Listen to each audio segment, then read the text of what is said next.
We're all geared up for Game 2 on a really nice night for baseball here at Petco Park. Hope you're having a great Saturday wherever you are. Joe Davis or Hershiser. Kirsten Watson joins us in a moment. Behind 2 Fernando Tatis Jr. home runs last night, the Padres drew first blood in this season series. Yeah, it was a tough game, and I think Clayton Kershaw said it best. The fact that it's not a good formula when you walk 11 guys between himself and the bullpen. That needs to be better. The starting pitching tonight with Dustin May needs to be better, and they've got to find a way to get some runs. All right, you mentioned Dustin May for the Dodgers, Blake Snell for the Padres here in Game 2. Yeah, with Dustin May on the mound, he's throwing the ball really well, and the last 2 starts have been particularly better because we know he always throws the ball hard. Well, last couple starts, he's mixing in the curveball, so he's got that bigger change of speed. And on the other side, you've got a guy who's throwing an awful lot of balls. He doesn't throw strikes with the slider at all. The Dodgers are going to have to lay off that and not chase. Get him in the strike zone, because when he's been in the strike zone this year, he's been getting hit. There is one thing to note in the Dodger dugout tonight, and Kirsten Watson has that news.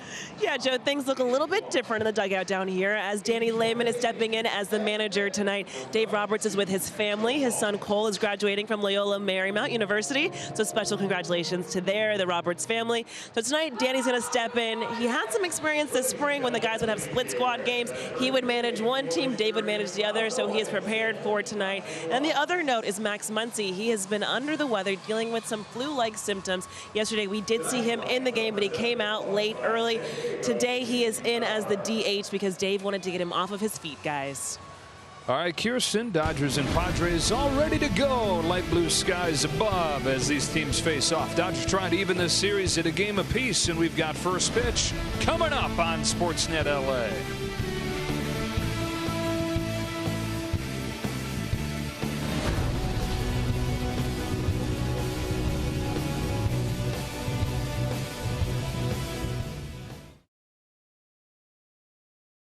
World Series, but this year when he's been in the 4-hole, he has struggled a bit. Yeah, I think also the way they attacked him, you recently when they're in the 4-hole, I think there's a lot of pitches up because they know, that swing path. He does a good job maybe hitting that ball down in the zone. So for him, we were talking about you look middle for Snell, but for him, it may be kind of middle down because he is more effective down there in order to do that. You're looking for him to maybe catch one. And when he does hit it seems like it's just going out for him all the time. So they're hoping maybe in that 4 spot, he's able to run into one. Gary, another guy we saw in the lineup is Trace Thompson. He's someone who the Dodgers wanted to bring back to put him in the lineup against lefties, but this year against lefties, he's just 2 for 26 with 17 strikeouts. How does he get going? Yeah, again, with him, he's got to look zone. I know there's a lefty on the mound. He has struggled in the past against left-handed pitching, but him, look for a zone. Fastball early in the count, square it up. We need him. We need him to hit left-handed pitching. Yeah, when I look at Trace, too, I think sometimes from a mechanic standpoint, I think it looks like he's almost thinking about it too much, like trying to figure out, okay, exactly what. And listen, when you're struggling, it happens to all of us. We do that. But sometimes you just got to trust to say, this is what I'm going with. See it, hit it. All right, Dodgers trying to bounce back and take the middle game of this 3-game series over the Padres. Dustin May against Blake Snell with first pitch right after this. Now at Jack in the Box. There's a sellout crowd last night, another one expected tonight as Blake Snell and the Padres take the field ahead of Game 2 of this 3-game series. Padres taking the first game 5-2 last night. Snell against Dustin May here in the middle game. Lineup for the Dodgers looks like this. Mookie Betts leads off, and then Freddie Freeman and Will Smith. Chris Taylor's up into the cleanup spot. Third time that he's hit there this season. He plays third base because Max Muncy DHs. Kirsten letting us know he's still under the weather, so he'll DH, bat fifth. Miguel Vargas has gotten the power stroke going lately. He bats sixth and starts at second base. And then James Outman in center. Trace Thompson, his first start in a week. He's in left, hitting eighth. And Miguel Rojas bats ninth and starts at short. Snell's coming off his first win of the year. That was Monday against Cincinnati, and the biggest reason why he was able to get that win is for the first time this year, Oral, he didn't walk anybody. Strikeouts were up, walks were all the way down to 0, of course. And you know what? When this guy faces some lefties, which he's going to get 3 of, it's going to be fastball, slider, curveball. He is throwing the changeup more, but he only throws that to right-handers so far here in 2023. The slider is a ball out of hand a lot, and he throws it for a ball completely about 3 out of every 4 pitches. So Dodgers are going to need to lay off the chase slider tonight if they're going to be successful. Somebody they've seen a bunch of. This will be his 10th start against the Dodgers in his career. Beat him in Game 3 of the division series last year. 30 years old, out of Seattle. Won a Cy Young in Tampa Bay in 2018. But in the 5 years since, the ERA is around 5. It's really interesting, as effectively wild as he can be on certain nights and almost unhittable, and then other nights you just got to let him melt down. And he's got an advantage today, both pitchers do, as we're starting at 540. So the light is going to be suspect for the hitters here early on. Managerial debut for Danny Lehman, who fills in for Dave Roberts today. The bench coach in his first year as the bench coach gets elevated to acting manager tonight. Dave Roberts away for his son Cole's graduation. Congratulations to Cole, who just finished up his political science degree at Loyola Marymount and having a great final season of baseball there as well. So Danny, who's 37 years old, gets a chance to manage a big league game here with Bob Guerin right there by his side. Mookie Betts climbs in. Blake Snell gets a sign and fires home. Off we go with ball 1. And he's one of those guys, Earl, that is just so maddening to watch, and you can only imagine for the Padres and their fans, because the stuff is electric. It's just rarely is he consistently in the zone with it. It's a pop fly off of the bat of Betts into right center field for Tatis. The arm side fastball for Blake Snell is the foundational piece, and then if that is in the zone, it really works well with the slider. And that's what he predominantly wants to throw, those 2 main pitches. But because the slider's been a ball and the fastball has not been a strike, throwing more curveballs and changeups to try and at least get the hitters off of him. Here in his 8th major league season, first one to Freddie Freeman is flied to left field. Juan Soto drifting back, and on 3 pitches, 2 out. I'm sure there's some intensity from the last night's vibe with the Dodgers. They're going to have to curb that a little bit and let Snell maybe get him into some hitters counts. But so far, attacking the 2nd pitch and attacking the 3rd pitch of this inning. This guy who averages 20 pitches per inning. 2 away, base is empty. Will Smith.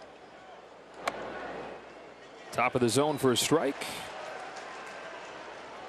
Says Edwin Jimenez, home plate umpire in this game. Last night's strike zone was interesting, to say the least. Whew. It was a little awkward for both sides. Awkward. Yeah, sometimes it was big, sometimes it was small. It was awkward. Yeah. 2-1 on Smith. Dodgers had their 6-game winning streak snapped, still, though they've won 9 of their last 12. Clayton Kershaw used the word unacceptable to describe his performance, but that really, he said that about the whole pitching staff, and that they walked 11, the most that they've issued in 7 years. Clayton doesn't use a mulligan very often, but yesterday you just got to give him a mulligan on that one. He was so good coming into that game, one of the best pitchers in all of baseball. He just kind of had a flat tire. Padres got their 5th win out of their last 6 games, and these teams now separated by just 1 game in the standings. Count is full on Smith. Dodgers 19-14, Padres 18-15, and right between them, Arizona. There's 3 teams at the top of the division, separated by just 1 game. 3-2 pitch, and a fly ball to center field for Trent Grisham. He retreats and puts it away. On 9 pitches, a 1-2-3 first for Blake Snell. Enter Dustin May. 7th start of the season for Big Red. Comes up when you come back. Padres running this 9 up there today. Tatis, Machado, Soto, Bogarts. Always going to be the top 4 in the lineup. Then it's Matt Carpenter DHing with the right-hander on the mound. Cronenworth at first. Kim, Grisham, and the backup catcher Brent Sullivan gets a start against May. Makes a start on 7 days rest after he beat the Cardinals on Friday. 2 runs over 5 innings in that game and got the win. Not particularly sharp, though. Walked 4 and needed more than 100 pitches to go those 5 innings. 104, career high. First time he's been over 100 pitches in his young career. But he has been here approximately about 5 years now, 5 different portions. 5 seasons, and we know the Tommy John. This young man's got elite stuff. He's looking for a little bit more swing and miss. The last couple starts, he might have started to find it because he's throwing more curveballs, which gives him that speed differential between those electric fastballs, either the 4-seamer or the 2-seamer. But he can drop down 10, 11 miles an hour differential when he throws the curveball. Falls behind Tatis 3-1. He threw 31 curveballs against the Cardinals on Friday. His fastball was lacking command. He felt like the 2-seam was kind of side to side as opposed to dipping down and missing bats, or at least inducing soft contact. He was missing the zone with it, so rode that curve. Count goes full on Tatis. The curveball he's throwing more to righties. The cutter he's throwing more to lefties, and that both of those are coming out of his 4-seam fastball category, which he's thrown more than ever. 3-2 to the leadoff man is flexed into shallow right field. Vargas drifting back to get Tatis. If Dustin May and the Dodgers get 10 Ks in this game, everybody's going to get a free Jumbo Jack with the purchase of a large drink tomorrow.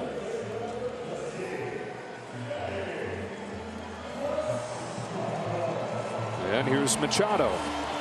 Padres offense, 8 hits, 11 walks in yesterday's game. And really beginning with the series in Mexico last weekend, the offense has started to look like they envisioned it after a very slow start to this season. And it was easy to look at those 2 games in Mexico and say, well, of course, the ball was flying like crazy, higher altitude than even Coors Field.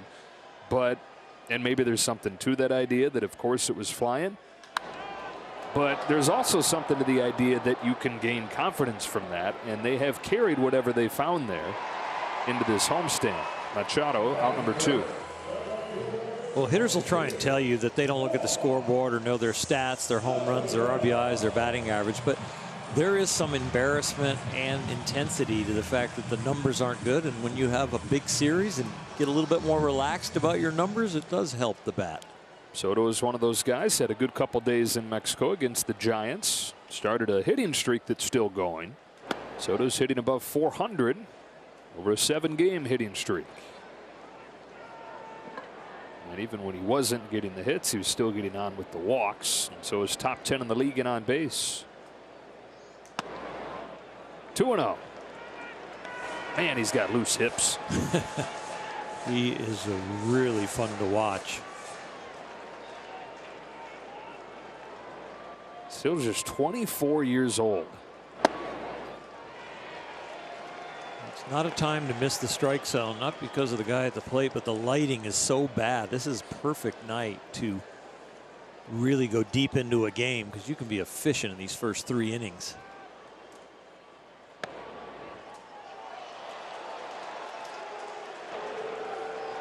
I had a really good year in 1985, and I had 5 starts at the 5 o'clock hour.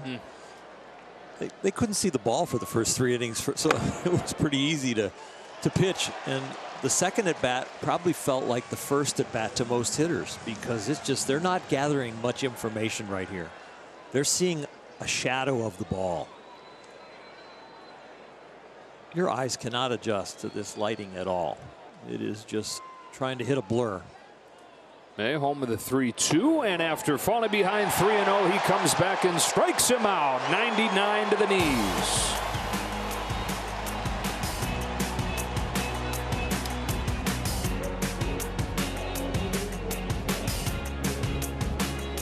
It is really tough lighting. When the camera can't even change as quick, you believe eyes can, there's just no way. Right, cameras are like impressive. Strike on Chris Taylor. Well, they don't get glare, right? They just get the feedback of it. But I'll tell you, your eye, it is tough right now. I'm no camera expert. I'm learning as you speak about it. I don't know about that. Chris Taylor leads off this inning and launches a ball to left field that got off the end of the barrel a little bit. And Juan Soto puts it away. Blake Snell's retired the first 4 that he's faced. Dodgers scored 36 runs in the 3 games against Philadelphia. Only 2 runs over the first game plus of this series. As Max Muncy stands in for the first time tonight. Number 1 in the majors, those 12 home runs, top 5 with 28 knocked in. He got his 28th last night with the first inning ground out that brought in a run. He takes ball one from Snell, who has owned him in their previous meetings. Muncy 2 for 20 against this lefty. The 1-0 pitch. Ball 2.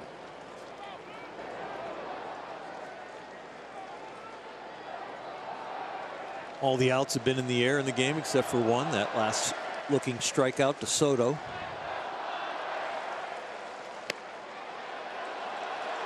A 2-0 curveball with bad lighting. That tells you how much confidence he has in the fastball. He's looking for a feel.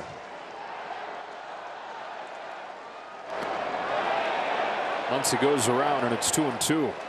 And isn't that a rarity to see Max Muncy chase something that's a ball out of hand? That tells you the vision is just really bad right now. We're talking about the pitch selection from Snell, and you can understand why he stays away from the fastball. Just looking at the numbers, he's not giving up a hit on the slider. League's hitting 130 against the curve. They're hitting 388 against the fastball. Strike 3 call with a well-located fastball there. Set up for the breaking pitches.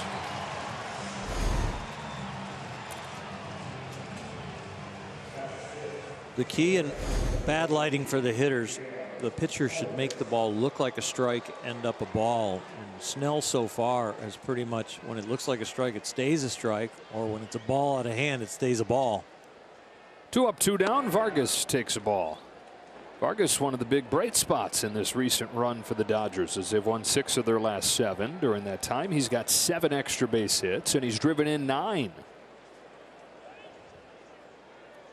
On this 1-0 from Snell, he's ahead now 2-0 over the last 10, racking up those extra base hits. Bat speed has definitely gone up. Aggressiveness in hitters' counts. He's letting it go. Still using the whole field, especially right center. Out in front with this one, and it's 2-1.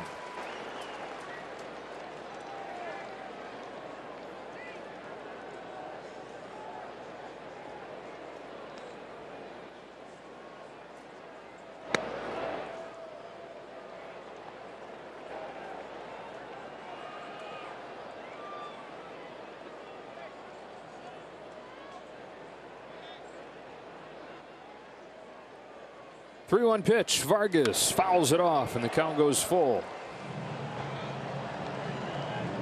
Good aggressive swing right there, and a hitter's count, letting it go.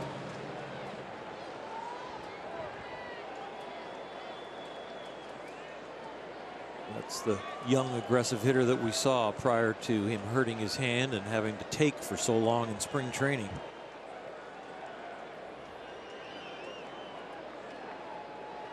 Snell kicks and fires. Vargas watches. Strike 3 on a generous outside corner. 6 up, 6 down for Blake Snell. Off and rolling in San Diego. No score, middle 2. The MLB Ballpark app will complete your next visit to Dodger Stadium. Buy and manage game tickets, redeem offers, access exclusive content, and much more. Download the MLB Ballpark app today. Xander Bogaerts starts the second and takes ball 1 from Dustin May. Both these teams still looking for their first base runner. And the first-year Padre Bogaerts, who's reached in 31 of his first 32 games here. Fouls this one off. 1 ball, 1 strike. Bogaerts out of Aruba, one of 6 big leaguers to come from there, and the most successful of the bunch. So successful that last year they, at his school in Aruba, named it after him. Skol Basico Xander Bogaerts went back there for the ceremony. The country's Minister of Education was at the ceremony. Besides being an excellent player, known as a good guy that's always given back there as well.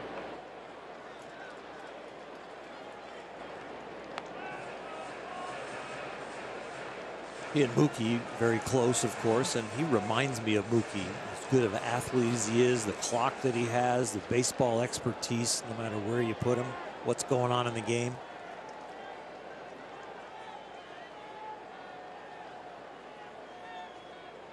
On a 1-2 from May, Bogaerts tries to lay off and does, and the count evens 2-2. Xander got to the majors just before Mookie did. Xander was 20 years old when he made his debut, August of 2013. It was on a World Series team that year. And then Mookie came up the next year.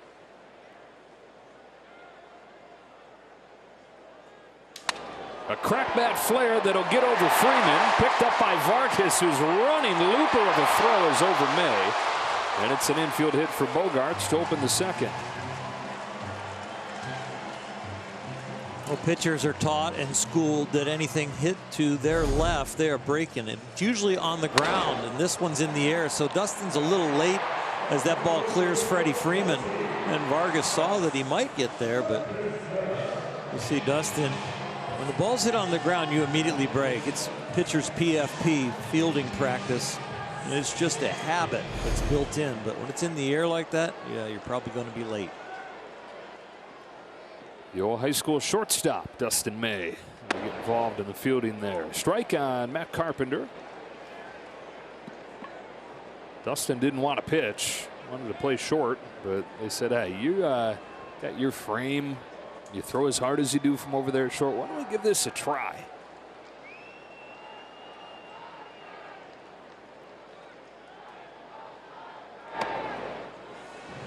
Just miss. Ball and a strike.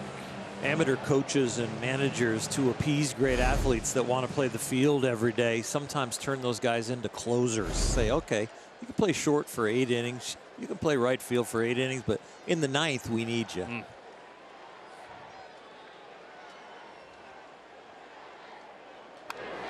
Ahead 1-2. Some better counts right here in this inning, even though you give up that broken bat bleeder. First inning 1-2-3, but he was in a 3-1, 3-0 counts to have that 1-2-3 inning.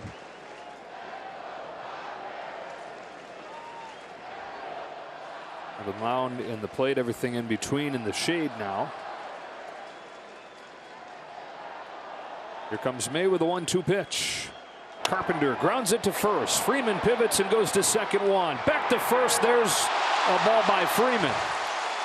And now that the shadows are between first and second, I don't know if he had the same issue the hitters have been having. That's the first time in 2 years he's been in a Dodger uniform we've seen him miss a ball like that. Yeah, he's checking the leather around the webbing of his first baseman's glove after the ball went through. He's as surprised as we are that he didn't catch it. And he made the right play here. Go for the force out, and then the ball coming back. Boy, it is in the air, and he just flat out misses it. And it might be the vision. You're right, Joe. That's inconsistent light between second and first. Carpenter on, 1 away. Instead of bases empty, 2 gone, and Jake Cronenworth comes up. So many of these Padres hitters had a modest streak going, 375 over a 6-game hitting streak.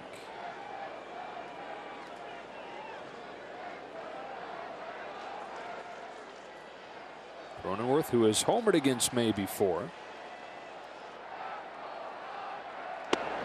takes a ball, and it's 2-0.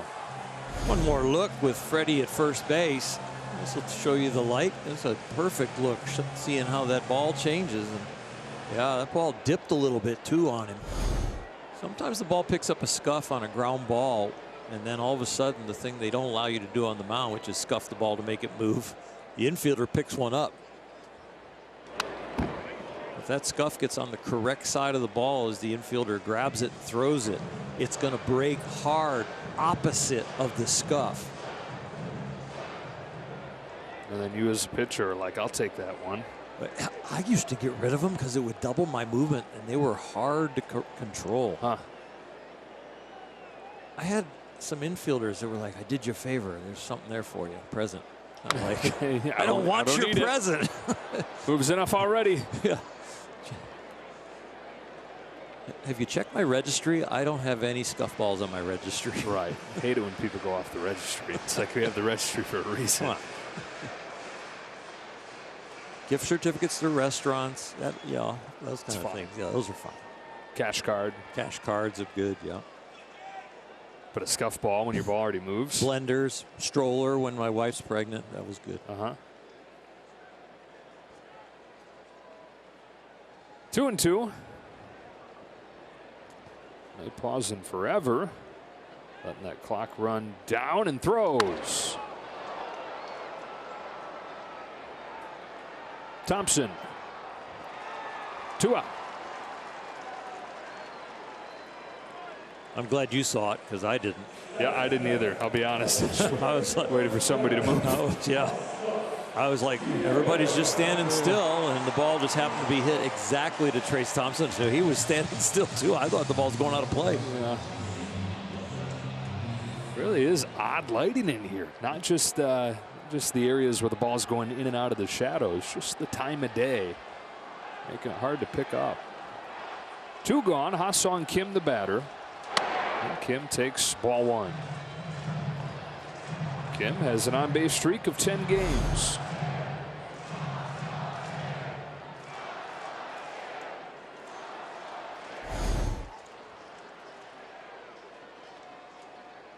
Carpenter first, 2 gone, a 1-0 pitch, ball 2.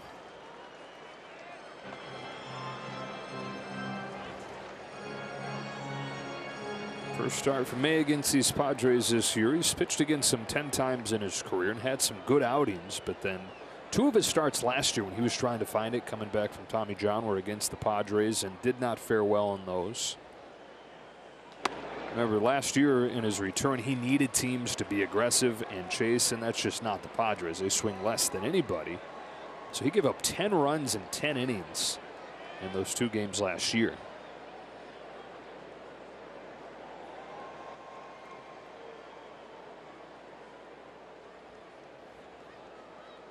Home with a 2-1. Ball 3 on Kim.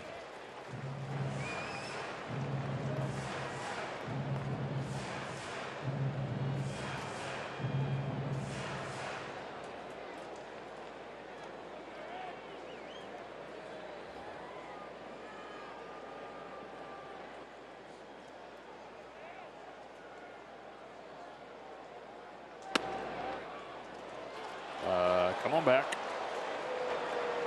You don't see big league hitters really upset at this. I don't think they're seeing the ball real well still, because that is a bona fide strike and you should not be walking to first. And I don't blame it on Kim. Blame it on the sun. Big thing in the sky. That's the strike as well, and that's the inning. Dustin May finishes off both of the first 2 innings on strikeouts looking.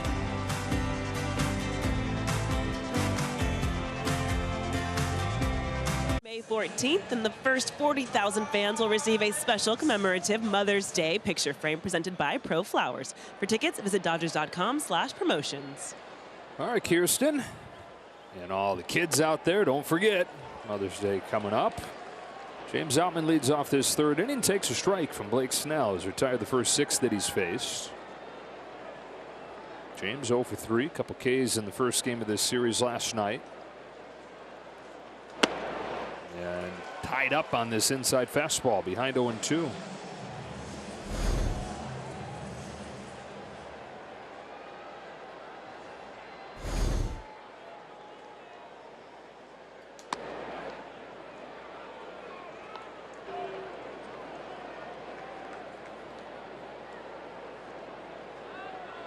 All 4 Ks in this game looking. James trying to pick the ball up. Big curve right there to get him. 3 straight Ks for Snell. Good light, bad light, doesn't matter. That's a great pitch. It sure is, especially after the up and in fastballs. It is a hammer.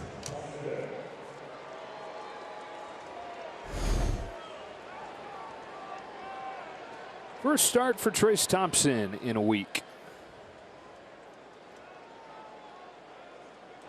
Trace's last hit came 3 weeks ago this Monday.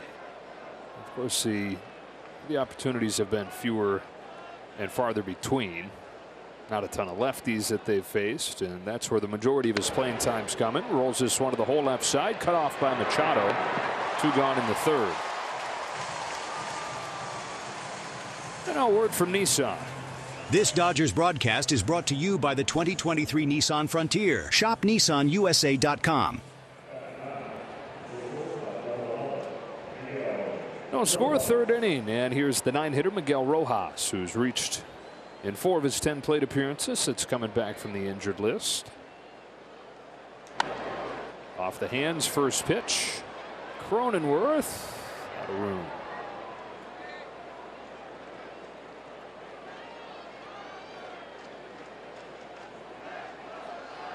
Rojas in his first year with the Dodgers, round 2 after debuting with them in 2014. 8 years in Miami in the middle. Didn't become an everyday player until he was 29 years old. 4 years mostly as a bench guy, and then established himself as an everyday player and kind of became the heart and soul of the Marlins for a while. Takes downstairs here, 2-1. And all that is after 7 full years we didn't even talk about. That's 7 years in the Red system, and then he was released, wondering if he's going to get a chance. Flies this ball to left center field. Soto's going back on it. Deepest part of the yard. He's got room. Rojas gives it a ride, but nothing to show for it. And 9 up, 9 down for Blake Snell.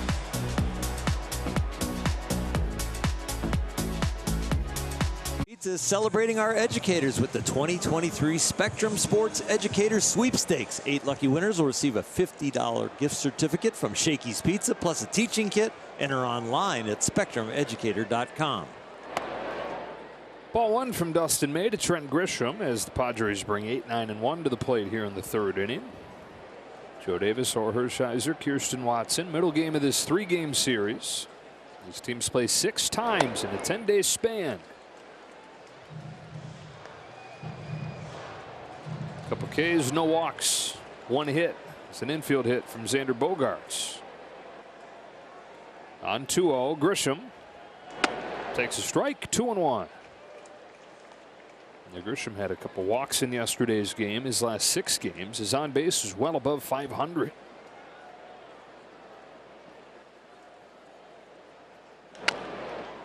Two and two. A couple of cutters to get back in that count here against Grisham. Pitch that May is throwing more, throwing harder than ever. League hitting below 200 against it.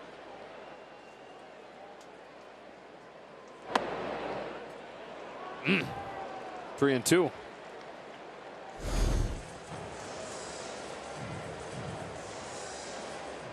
Vision's starting to get better, but not for everybody. Grisham starting this 3rd and taking strike 3. Blinks through another. All 3 Ks for May of the looking variety. 1 away in the 3rd. With the low arm angle and trying to cut that ball, it feels like it's just a baby slider. Gets to the outside part of the ball and tries to break it into the left-handers. Here's the catcher, 9-hitter Brett Sullivan. Made it to the major leagues a couple weeks ago at the age of 29, and in his 6th game in the bigs, hit a 2-run home run and a 2-run double and led the Padres to the win over the Reds in a lineup full of stars. First 6 guys in the lineup, former All-Stars. It's Brett Sullivan down at the bottom of the order as the hero.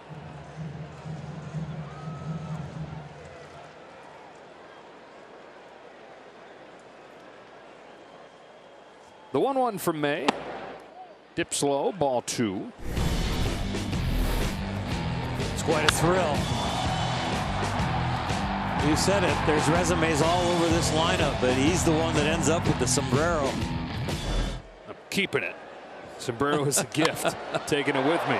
Fly ball right field. Betts going back at the track. He's got room. No sombrero this time. Mookie trying to keep his momentum as he approaches the wall just in case he has to leap, but at the end he gets to break down the steps. Get a little choppy there near the wall, getting ready to alley-oop, but no, not necessary. Jumping needed in the Laker game, not here yet. 2 away in this 3rd inning. Back to the top of the order, Fernando Tatis Jr., who worked a long AB his first time and then popped out to 2nd and takes ball 1 from May. Injuries, suspension, drama, 564 days between big league games for Fernando Tatis. All that time passes and still as dynamic as they come. And he sneaks this one through into center field for a 2-out base hit. Last night, a stark reminder of the magic he can bring. And even in a lineup full of stars, he manages to be different. The tools are off the chart. The consistency at shortstop just wasn't there. The move to right field is probably going to really suit him. He's not going to have to carry the baggage of making tough errors in a good portion of the game. And now he can just concentrate on the things he's best at.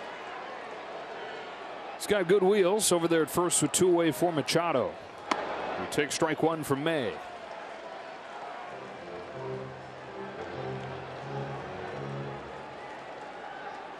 Stole 25 bags in 2021. Has attempted 1.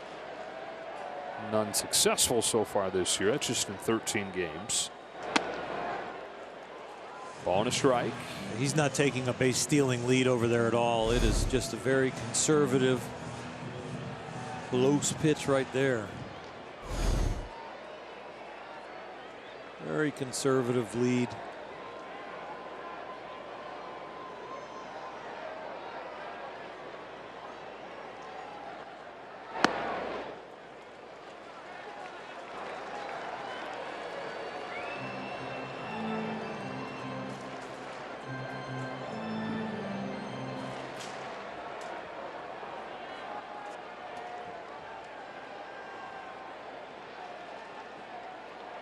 Made to Machado with a 2-1. Poked off the end of the bat to Vargas. And that will wrap up the third. No score after 3 innings. Back in a moment.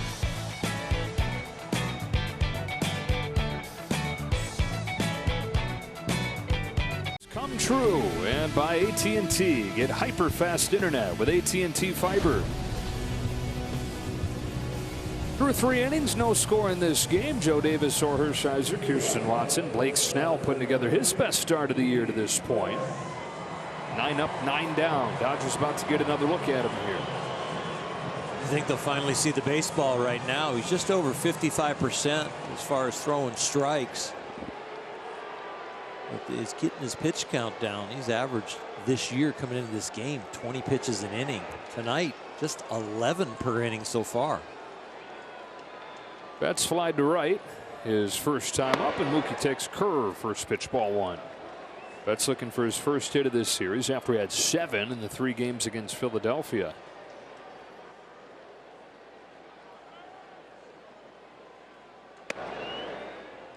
One ball, 1 strike.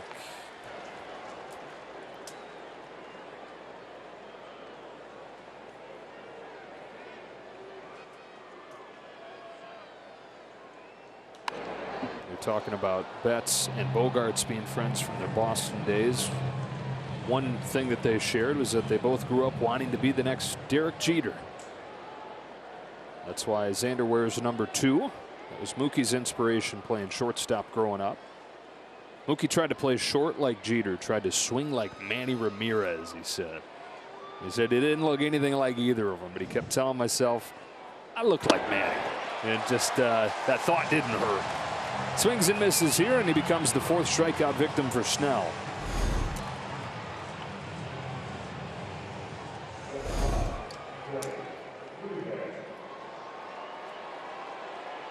You got Freeman first pitch last time. A little weak fly ball to left field. And here's Freeman again. Base is empty, 1 away.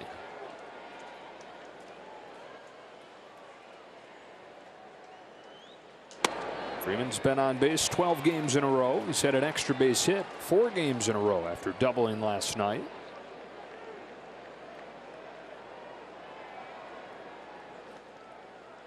On an 0-1 from Snell. It's a breaker away. 1-1.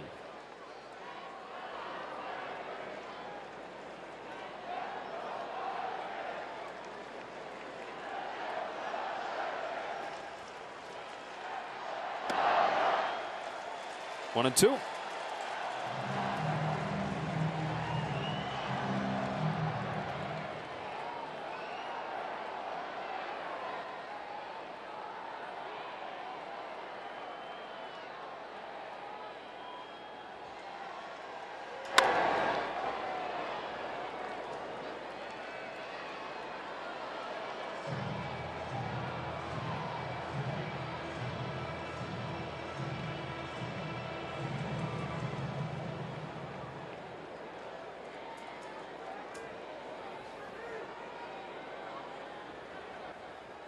Snell deals. Freeman takes in the dirt. Count evens up 2-2.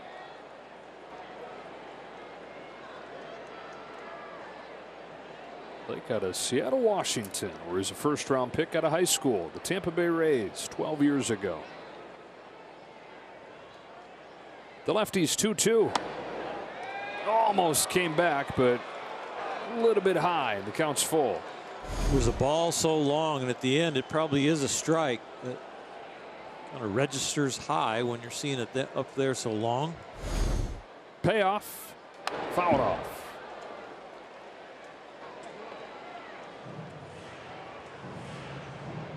It can't be easy to be a left-on-left situation against a guy who's effectively wild. Freddie does a magnificent job of hanging in there. On the 8th pitch, Freeman gets a fastball, lifts it to center. Grisham's going back to the track with room. Got that same left to right wind blowing towards right field as you look out from home plate. It was here last night. It's here again.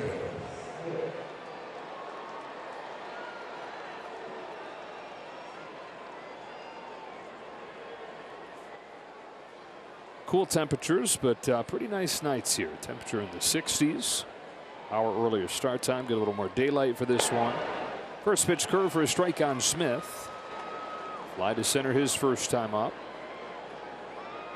And earlier still tomorrow, 4 o'clock. ESPN has the broadcast. And then it's on to Milwaukee to take on the Brewers.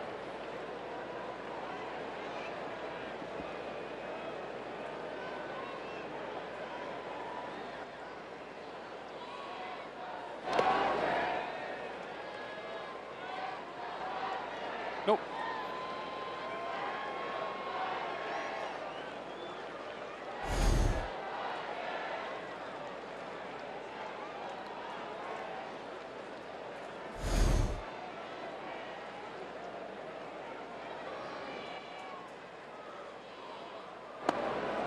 Good take.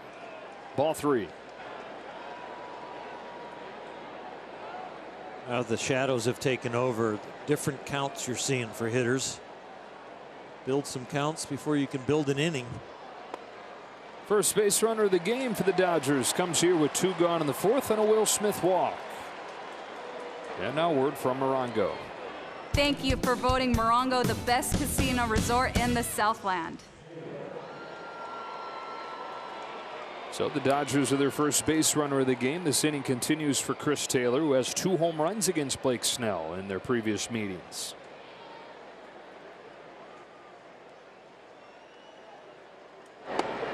Chris has started to look better the last, really not just few days anymore, last week and a half, last 10 games. It's a good equation for him. That down and in slider kind of hits into Chris's sweet spot, which is low, middle in.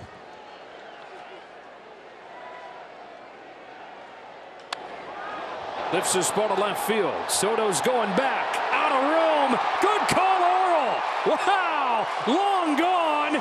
And the Dodgers strike first on a Chris Taylor home run.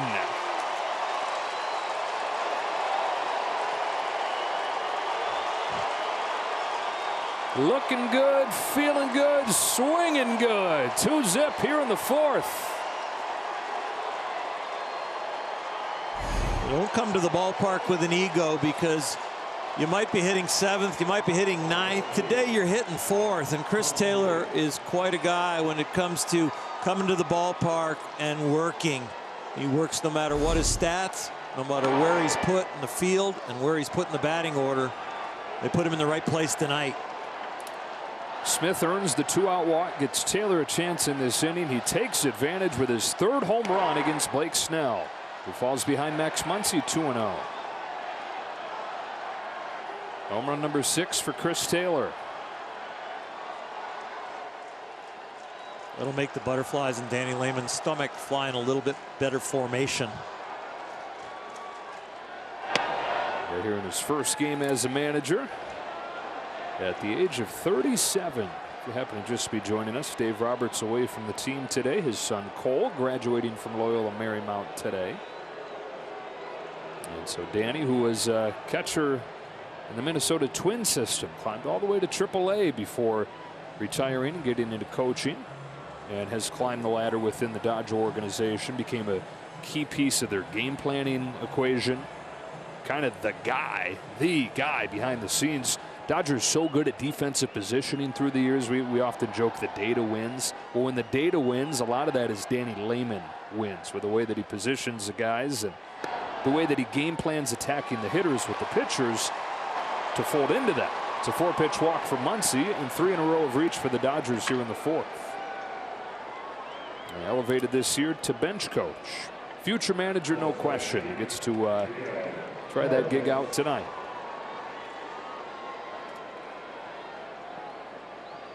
Snell perfect through 3 2/3. Then walk, homer, walk.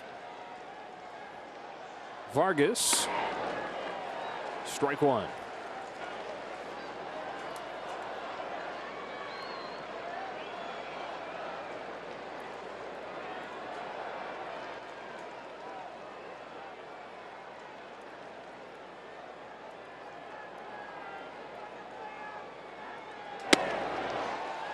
Got a fastball by him, 0-2.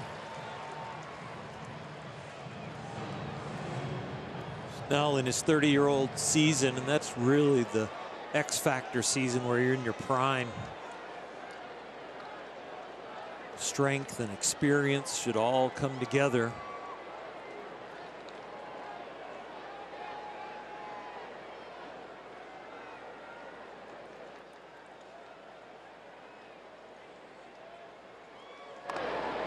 Ugh. He's got magnets in those gloves.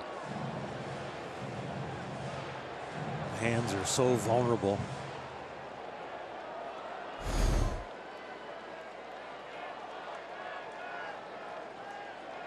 Getting that top hand off of there and hit some wood. Boy, the vibrations are tough enough. Sometimes as you're taking your hand off, if it's just like a 1/4 inch, 1/2 inch off the bat, then the ball just shoves it into the bat, into your hand. Get a bigger bruise than if your hand was still on the bat.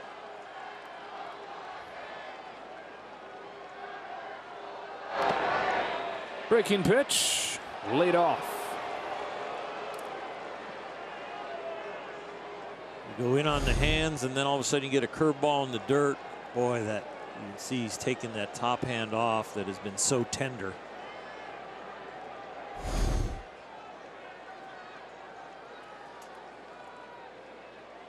Now to Vargas with a 1-2. Vargas waits on a curve, flips it to right for Tatis, and ends this 4th inning. The Dodgers rally with 2 out, and it's Chris Taylor with the first dagger of the night. A 2-run shot.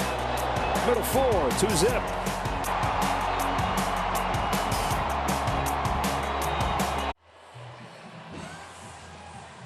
Get ready as the Dodgers take on the Padres beginning Friday, May 12th through Sunday, May 14th at Dodger Stadium, of course. For tickets, visit Dodgers.com/tickets. Juan Soto starts this inning, fouls off a fastball from Dustin May, who's pitching with the lead after the home run from Taylor. Soto, Bogarts, and Carpenter coming up here in the 4th. Soto struck out looking his first time after getting ahead 3-0, took 3 fastballs in a row, and struck out. Ball and a strike here. Soto's striking out more than ever this year. He's been more patient than ever, to the point where sometimes it's been passive, and really that's been the case statistically since he came over from Washington. He's talked about how, yeah, he's felt the pressure of the trade being such a key piece coming over, and how he's felt the pressure of turning down a $440 million contract offer from the Nationals. I mean, he's only human, and any human that turns that down, it's going to be impossible not to feel some pressure. I can't believe you can turn that down. I mean, that's just multi-generational money. Chops this one right side. This is what he's done more than ever. That is pull the ball on the ground. When Juan Soto's at his best, it's line drives all over the field, especially up the middle and the other way. When you're doing that, you're flinching a little bit as a hitter. You're jumping at the baseball. You're seeing it. You want to get it done in such a special way that you're You're flinching at it instead of letting the ball get deep, staying with it, and being patient. You talk about it being generational wealth, and Juan told Sports Illustrated a few weeks ago that there are members of his family that won't talk to him, that are so upset that he turned that money down. So you hear things like that, and it becomes even more understandable that he's feeling the way he feels.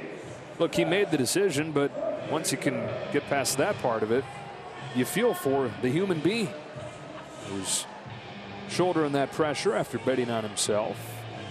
Again, he chose that route, but that's a lot to carry. Bogarts bounced out to short, 2 gone in this 4th inning, and Matt Carpenter takes high. If you got that offer in a vacuum and you weren't worried about culture and peer pressure and agent advice and all the different things, there's just no way you can turn it down. It's like, I've got this offer to play baseball for just under $500 million. Should I take it? What do you mean, should I take it? You should. The blessing of it being offered is like, run there, get in the car, and go sign it. One almost hits Carpenter, ball 2. The other layer to it, and again, I'm not saying it was the right decision, but that was an offer from Washington, and Washington wasn't going anywhere anytime soon. He's not let on if he disliked it there, but you could understand that factoring into the equation. That's signing away the rest of your career to be in one place, and if you don't like that place, it's part of the math. Ball 3. Going to be fascinating to watch, though, and Padres, of course, interested in trying to get a deal done before he hits free agency after next year. 3-2 on Carpenter. Can also sign the contract and tell him I'm open to a trade right away.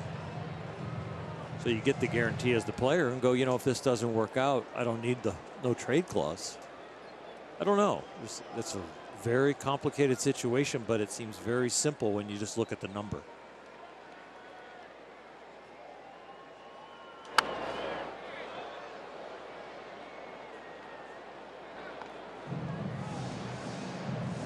Dustin May looking for some swing and miss. Has not had a lot again here tonight. It's kind of surprising with the way the light was the first 3 innings and that he was starting to mix the curveball in. Got him looking. Backdoor cutter to finish off a 1-2-3-4.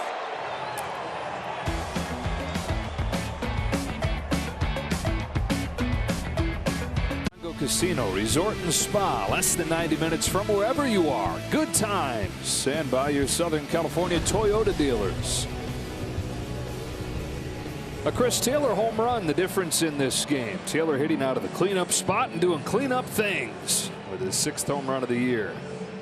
Dodgers didn't have a base runner until Will Smith walked, 1 hitter ahead of Smith. Bottom part of the order, James Outman leads off this 5th for LA.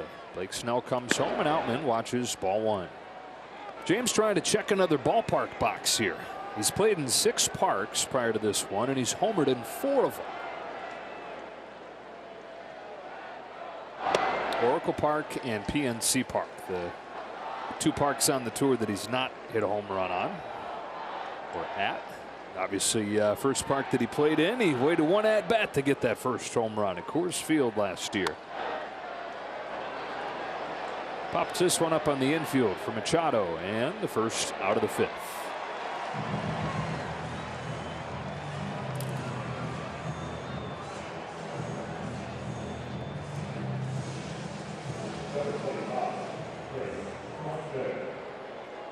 Trace playing here, Clay playing in LA. That game tied up in the 2nd quarter.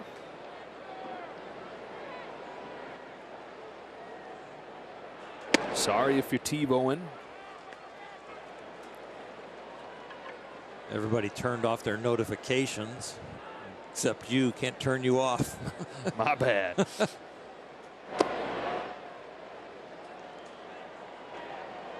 Is anybody that disciplined anymore, though?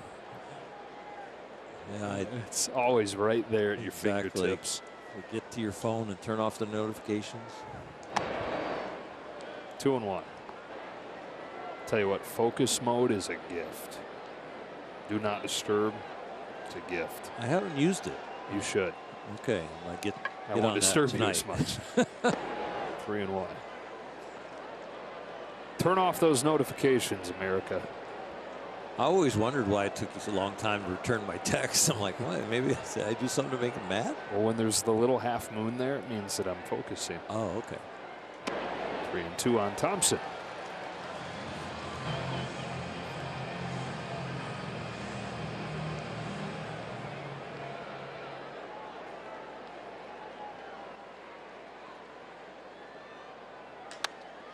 Line drive center field. Grisham on the move, tracks it down.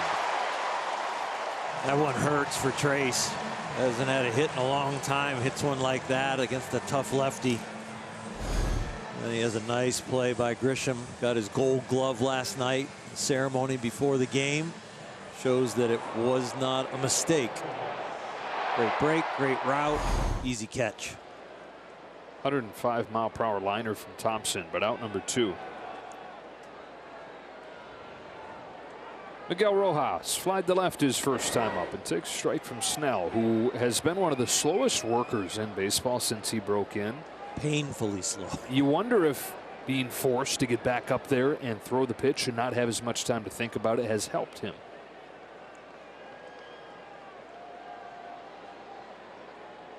He's got the pitch comm on his belt, but I'm not sure he's calling his pitches as much as he's agreeing with the call and then changing it. No shake off because he went to his belt row up there. He is calling it.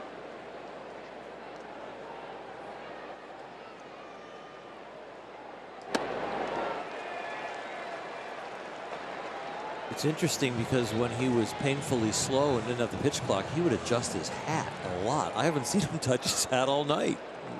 All I have to do is eliminate that. I can speed up. I got time for that. 1-2 to Rojas. Away with the fastball. 2-2.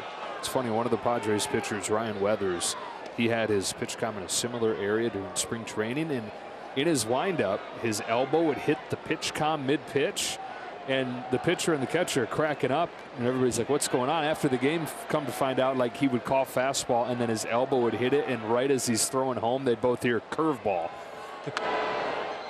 Or you know, vice versa, throwing a curve and the fastball as the pitch is, as the curve is coming home. Turn your pitch comm up and set the hitter up. Yeah, right. Got him with my elbow. Get a bruise there from hitting it so much. On 2-2, Rojas watches ball 3. Some deep counts in this game. Both guys a little erratic.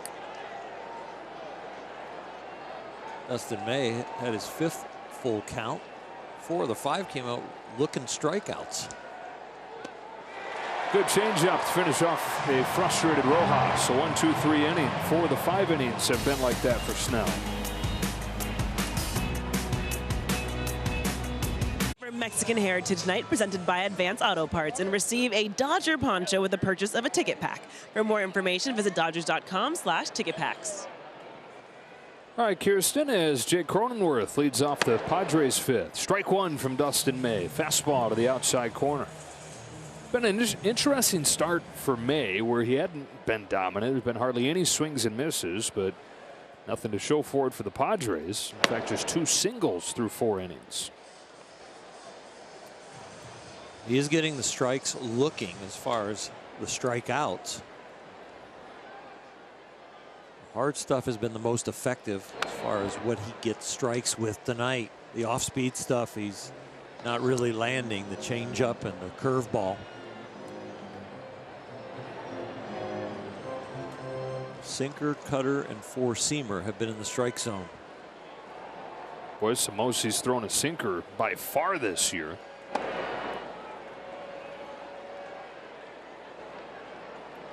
Facing 6 left-handed hitters. It's going to be more the 2-seamer and the cutter.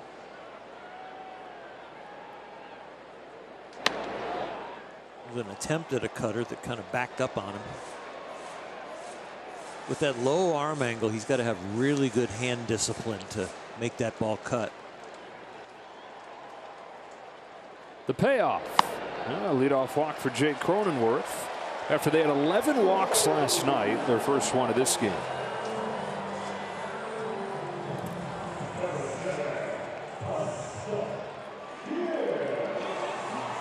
And it brings up Kim.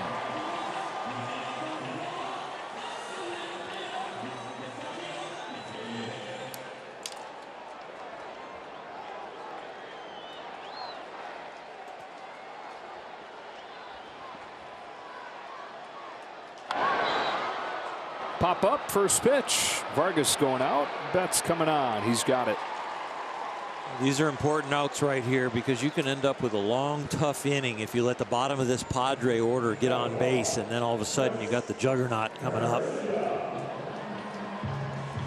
You got to get the people out you're supposed to get out, because the guys at the top of the order with the Padres are going to get their hits. You just don't want them to string them together, and you definitely don't want them when 7, 8, and 9 have gotten on. A couple Texas guys facing off here. Runner first one gone for Grisham. And May comes home with a fastball that's fouled back.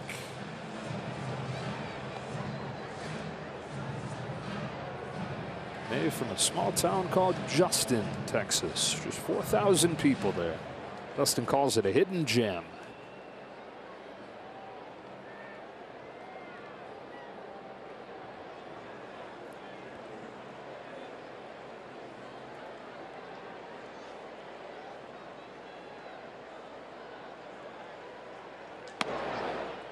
Ball, one strike. Dustin definitely making a conscious effort to be quicker to home plate to help out his catcher tonight, Will Smith. Cronenworth with an open stance lead over there. Not real long, but definitely open to the fact that he could get a jump. Not worried about getting back to first, more about that first step towards second. There he goes and then lays off. Just really aggressive secondary lead. 1-2. Yeah, you'll see that with guys that are anticipating running sometime in the count just to work on their jumps.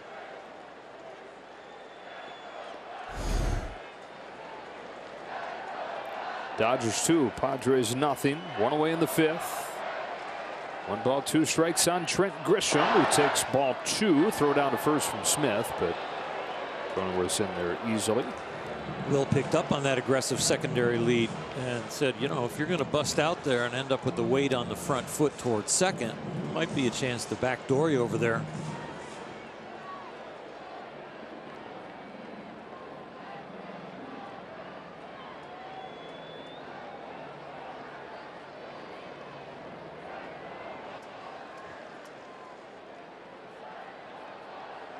Not nearly as big a lead yet. Now he takes it. Still not very big, though. Fly the other way. Thompson has room. And Grisham's out number 2. So after the leadoff walk, a couple flyouts and 2 gone in the 5th inning.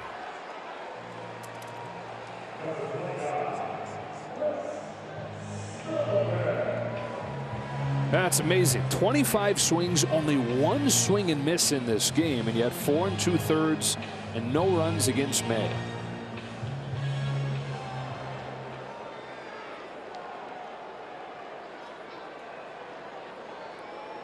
Swings and misses at a way lower rate. We're talking almost half when it comes to that swing and miss rate from last year.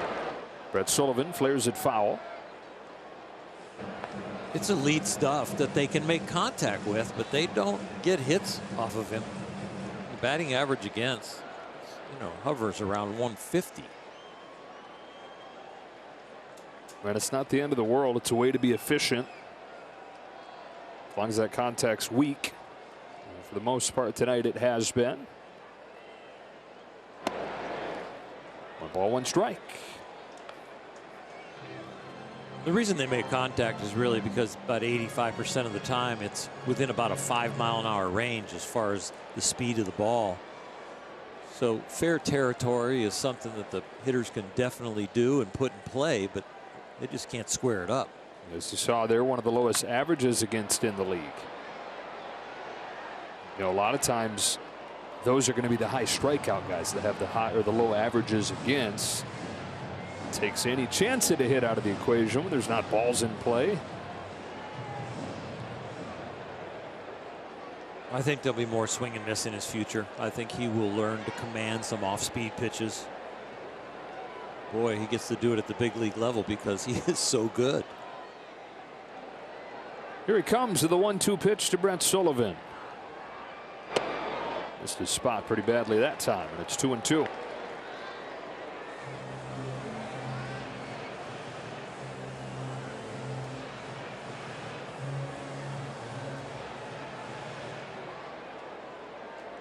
Cronenworth at first. Started this inning with the first Padre walk of the night. On a 2-2, Sullivan grounds it foul. We'll do it again. Dustin's pitch count gets elevated like it is tonight, 81, because of his command, right? So when he's out of the strike zone, they're taking it, because who wants to hit something that's 98 miles an hour, 94 miles an hour with cut on it? And then when he gets in the strike zone, they hit a lot of those foul balls. But when they finally put it in play, it's an out.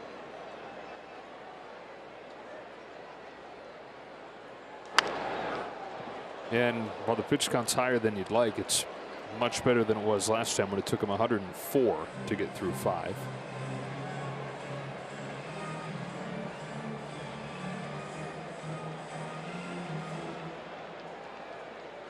Dustin trying to get to 4-1 on the season. That ERA getting down around 3.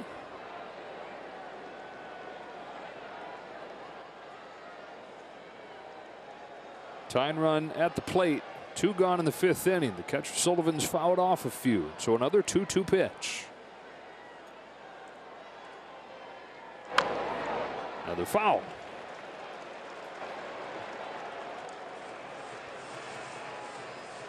This will be the 8th pitch from 8-5.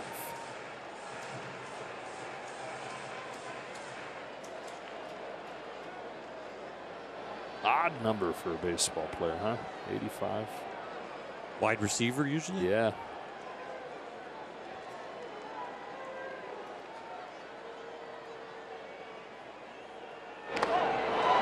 Swing and a miss, or did he get a piece? I think the ball swing and a miss, and it hit him. Okay. And the inning is over. Dustin May with his 5th strikeout. Sullivan made him work, but ultimately finishes him off and pitches around the leadoff walk. And a miss. Dustin May gets a little contact with it because it's Brett Sullivan's back leg. That one might break the internet too. Dodgers up 2-0. Top of the 6th inning. Top of the order against Blake Snell, who's given up 3 base runners in this game, and they came in order in the 4th inning. Walk, homer, walk. The home run came from Chris Taylor. No big deal in center field here for Trent Grisham to get Betts, who's still looking for his first hit of this series. Now at 0 for 6. Blake Snell, baseball, shoes, video games. The big 3 for Blake. He owns 500 pairs of shoes. Mostly Nikes, Air Jordans. I would like to know what percentage he buys or what's just part of his shoe contract. I would say 99% of them he's gotten for free. You think? Oh, a shoe collector like that? Yeah. He's probably in his contract. It's actually a contract that has cash and then merchandise, and on top of it, the merchandise, he says, yeah, when I walk in the store, goes to customer service. I'm Blake Snell. Here's my 40 pairs of shoes that I'd like. He just signs for them. That's not nearly as fun as picturing him on his computer searching for the rarer Nikes. Well, yeah, maybe, yeah, the rare ones, yeah, going back, you might be right about that. 2-1 on Freddie Freeman. As far as the gaming side of things, one summer when he was a teenager, he played so much Halo that he ranked among the best in the world. There's 2-1 to Freeman. Breaks outside, ball 3. And really active on Twitch these days. Video games, kind of his escape from baseball. That and walking into shoe stores and saying, I'm Blake Snell, I'll take 10 of them. 3-2. That wasn't nothing against Blake, because that happens with all athletes that have shoe contracts. Some have a little bit more merchandise in their contract than others. He gets Freeman looking. Strikeout number 6 for Snell. You're just looking for something else. Of course, you know Freddie Freeman can hit a low fastball near the middle of the plate, but he had convinced him he was going to get a breaking ball and then threw the heater. So the 6th K to go along with the 2 walks. One of those walks came from this guy, Will Smith, and it was a key one because it got Chris Taylor to the plate back in the 4th. And Taylor went yard. Will extended his on-base streak to 9 games, which spans the IL stint. Every game since coming back, and a couple before he went on the injured list. That's why you get so many 2-out runs when you'll take that 2-out walk and not just hit for yourself. The Dodgers with 76 now because of the 2-out thunder from Chris Taylor, number 1 in the National League. Padres are good at 2-out RBIs also.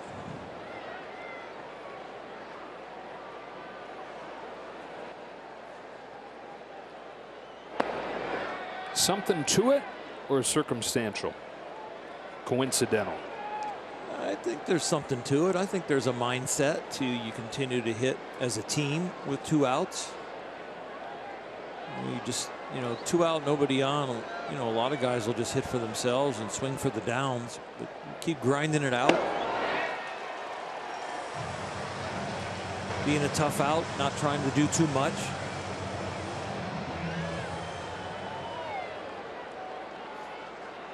Deep, talented lineups.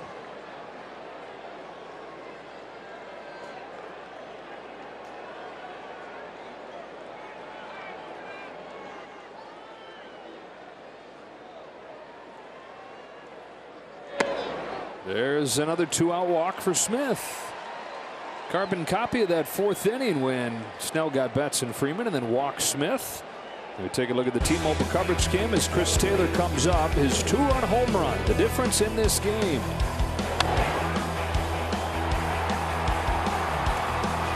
Pitch was a little higher than his sweet spot, and that tells you that he is more locked in than ever.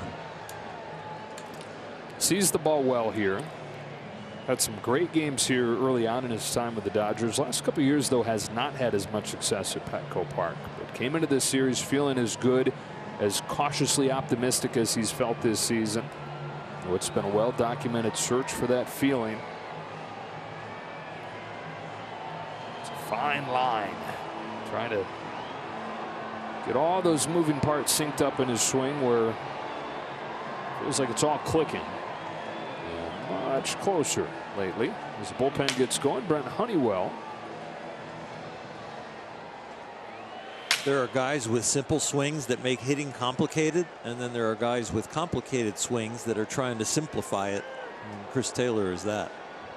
He can make it look beautiful when it does all sync up. There goes Will Smith. Throw from Sullivan, not close to in time, and gets into center field, but Smith will hang on. Well, the walk, the stolen base, and a 2-out RBI possibility. First stolen base of the season for Smith, 7th of his career. He's never been caught. I think Chris Taylor knew he was going, because that was the calmest I've seen Chris Taylor take a pitch. The hands were very calm. The leg kick was almost nothing. RBI chance with 2 gone. Swings and misses at the elevated fastball.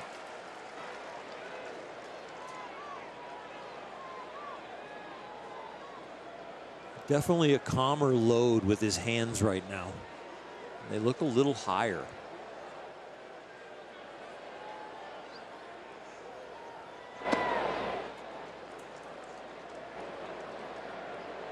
Sometimes he can really get the barrel of the bat almost like cocked to the point where it's pointing at the pitcher. And then it's got a long way to travel to get into the hitting zone. It gets into the hitting zone and out of the hitting zone really quick.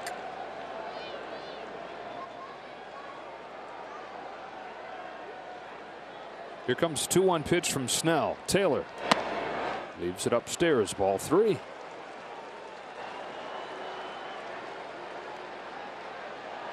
First chance for either team with a runner in scoring position tonight. Dodgers were 0 for 7 last night after hitting .463 against the Phillies in these situations. On a 3-1, Taylor takes strike 2. It wasn't a strike to Chris's eyes, but it was from the umpire.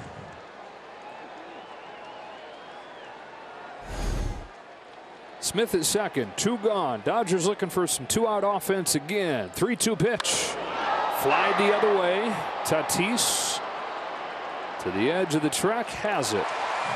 To the bottom of the 6th we go. 2-0 Dodgers.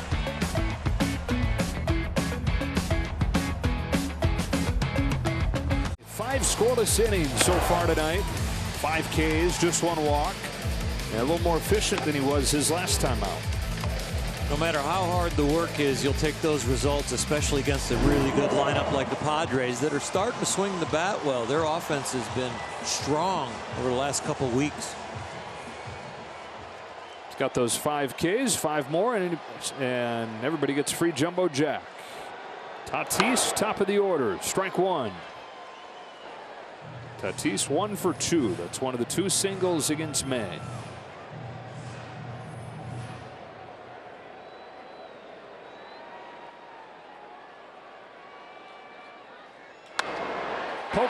Pokes it the other way and has a leadoff base hit.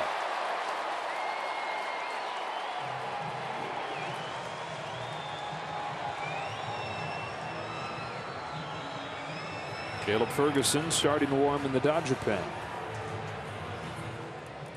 And these decisions tonight are going to be on Danny Lehman, acting manager with Dave Roberts away for his son's graduation. Of course, Mark Pryor will have a hand in that as well.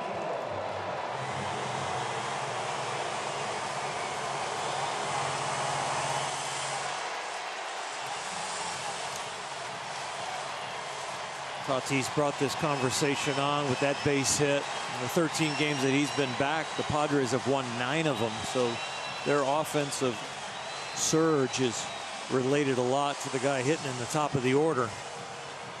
Mark Pryor going over the strategy and also stalling for the bullpen.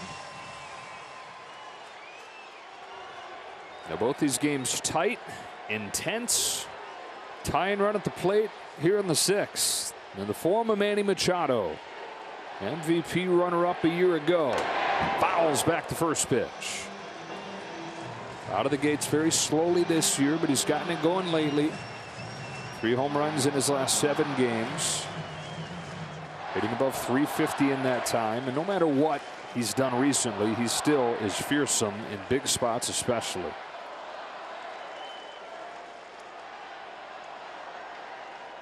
May coming inside with the 0-1 pitch. Fouled off, 0-2. Manny has a really good feel for what a pitcher is going to throw. And the other thing he has a good feel for is he commits to a certain area or a certain pitch and sits on it. And he is very aggressive when he gets what he's looking for. He's not a guess hitter as much as he's an anticipatory hitter. And I think with Dustin May, of course, he's going to anticipate something firm and then trust his eyes that he can figure out a way to get the barrel on it. If your pitch ratios are a little different, where it's 50% soft and 50% firm, he might sit a certain speed, but pretty easy to sit a speed against Dustin May. Strides home 0-2 and strikes him out. Dustin May got him. He played cards with him. I'm going to give you something I don't throw an awful lot of, and that was a slower curveball in a really good place. And it's not a big breaking ball, as much as just taking 10, 12, 13 miles an hour off it. You can see that Machado was on something firm, not that type of pitch.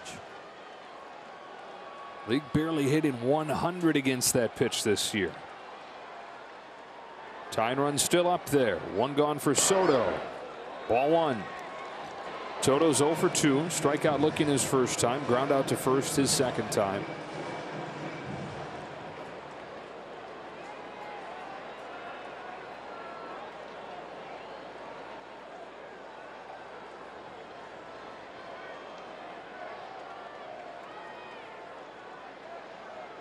Hayes 1-0 pitch. And there for a strike. You had mentioned a lot of rollover groundouts from Soto, and the first 2 pitches Will Smith calls low and away fastballs to kind of the thing that you're hoping for on the mound is, yeah, low and away. If he's over aggressive, he's going to roll over it, maybe get the double play. Because those are the pitches in the past he most assuredly would take the other way. Here's a bouncer up the middle. Rojas gets to it and will send Tatis. What in the world? Well, Miggy, I think, didn't play this one correctly. He's going to step on the bag and get Tatis for the force out. And as soon as he stops Tatis between first and second, you throw the ball to first, get the out, and then you get Tatis in a rundown. So right here, you bust at him quick and don't give up. Throw the ball to first, and then you've got the rundown with him stuck in the middle. As soon as you stop his momentum to second, throw the ball to first and get the out. I think if he processed that one again, he would say, yeah, I did that the wrong way. So Soto's at first on a fielder's choice, and 2 away for Bogaerts. As one of the 2 hits, or one of the 3 hits, and takes ball 1. He's reached now in 32 of their 33 games to open his time in a Padres uniform. First in an 11-year contract.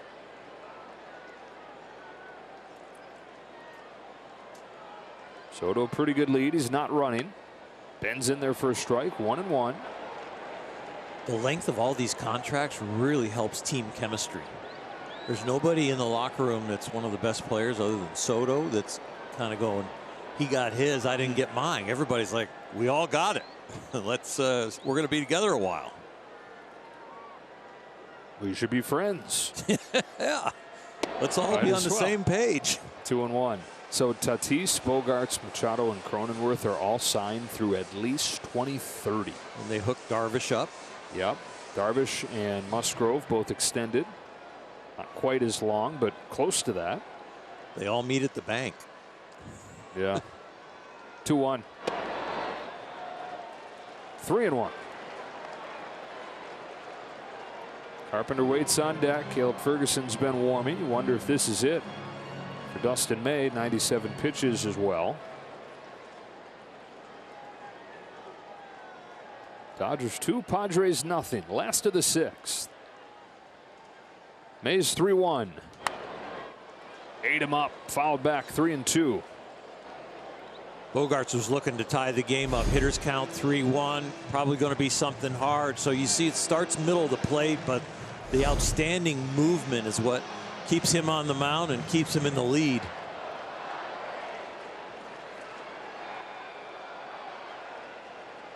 Soto gets a head start from first as May waits and throws a 3-2. Bouncing ball to short for Rojas, and Dustin May, 6 shutout innings against the Padres.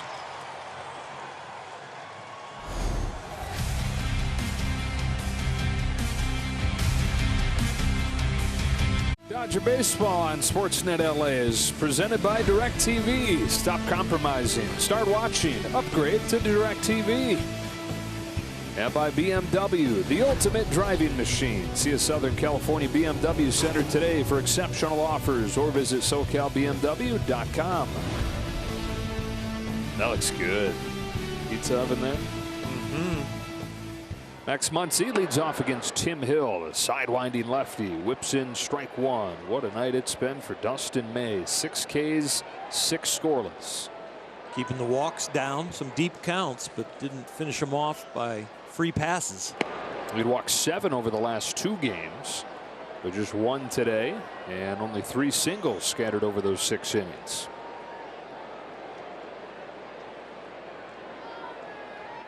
So the Padres bullpen goes to work here. For 6 innings from Blake Snell. Tim Hill, left-hander who is very hard to pick up, especially for lefties, as you probably imagine. If you can be left-handed and be very left-handed, he is. Muncy flexes a little pop-up into shallow right field that Kim makes the call on and catches. That could mean something about his personality, too, to be very left-handed, right? I think so. Yeah.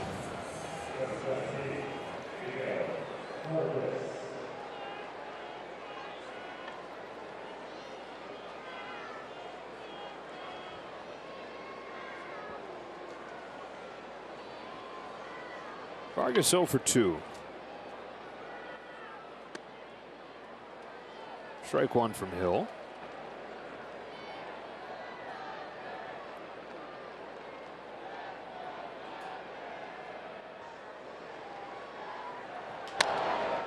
Chopper. Bogarts. 2 out.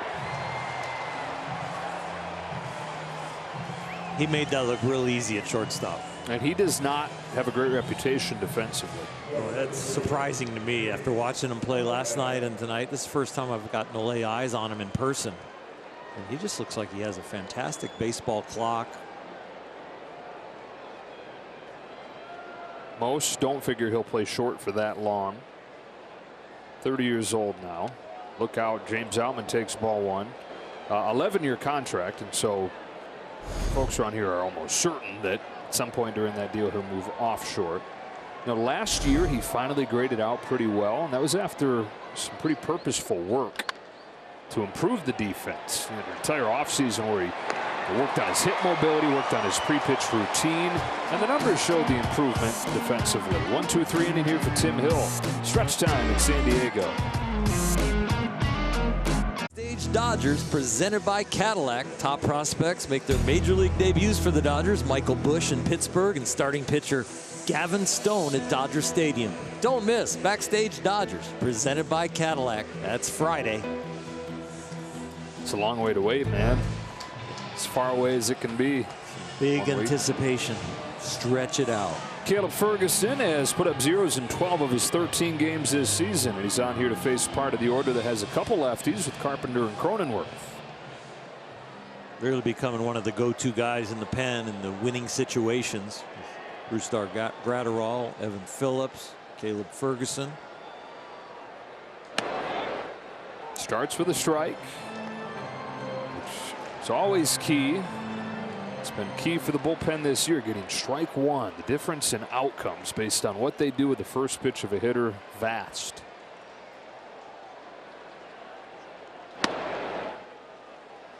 One on one. It usually hovers around what, about a 200-point differential, most guys. Even wider when you're talking OPS.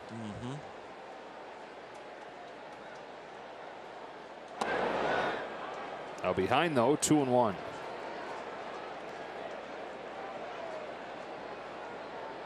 Carpenter stays in instead of them pinch hitting with Nelson Cruz. He's done okay against lefties this year, 3 for 9 with a double. Leading off this 7th, and he's ahead 3-1. A couple really close misses from Caleb.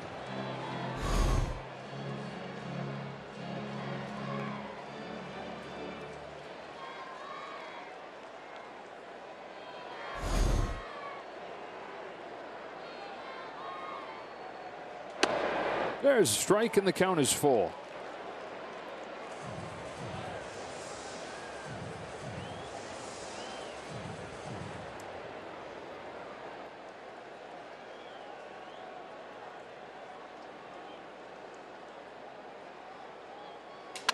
Broken bat past Ferguson. Rojas waiting on it. And Carpenter's retired. One gone in the 7th. Longtime pitching coach, outstanding pitching coach Rick Honeycutt used to say you've got to make a good throw before you can make a good pitch. And Caleb is making a lot of good throws now. Getting his body in a good position, repeating it, outstanding rhythm.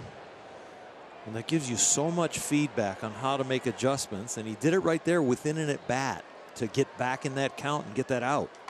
They get strike one on Cronenworth with a fastball right on the knuckles. You hear guys say, well, you know, he's not a pitcher, he's a thrower. But the first thing you need to do is learn how to throw a baseball properly. And I think Caleb has really got a good handle on it now.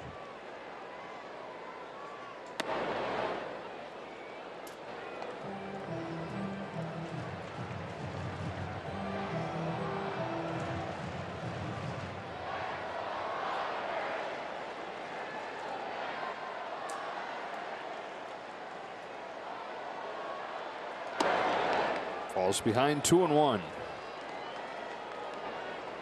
Brusdar Gratterall starts to warm.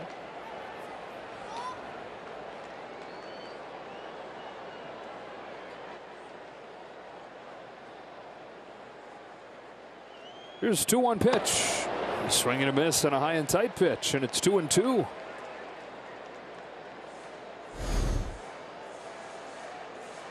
The shot we had of Brewstar playing catch in the bullpen, it didn't look like there was much intensity to it. They've probably told him what portion of the order he's coming in for exactly, and he knows he's just out there like just getting a little blood flow.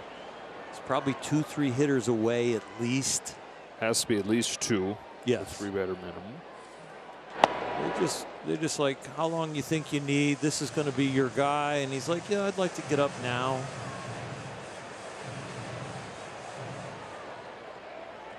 That really relieves a lot of the pressure for the guys in the bullpen when they don't have to speed up.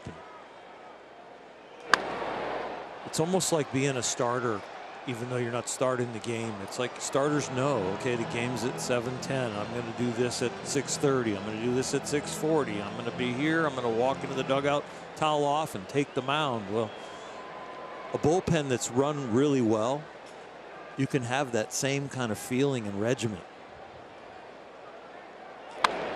And so bullpen management, Oral, is about much more than just who comes into the game. Oh, it is definitely when the phone rings. How is the guy on the pitched yesterday, so it might take him a little longer to get loose. The communication with the guys, even an inning prior, like you're probably going to be the 8th inning guy the way this game is going. Do what you need to do. Cronenworth takes the walk. Second one of the game for him.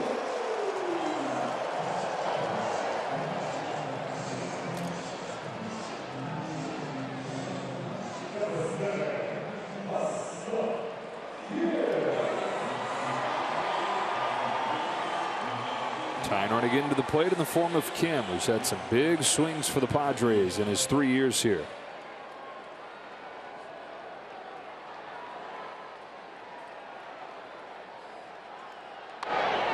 Ferguson gets ahead 0-1. Well, we've not had the last of the Dodger babies. Caleb's wife Carissa is due any minute.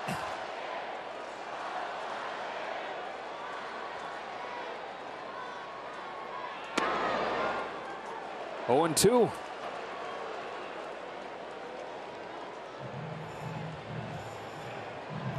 If the doctors wouldn't have just big practices, we could take them on the road with us. Guys and the doctors, come on. Team delivery doctor, yeah. Swing and a miss on 3 pitches. He gets Kim, who just didn't seem to see Ferguson at all. And 2 gone here in the 7th. He hasn't seen the ball well all night, sometimes because of the visuals. Was griping about a strike on a fastball that had outer half earlier in the game that was easily a strike, but was upset with the call.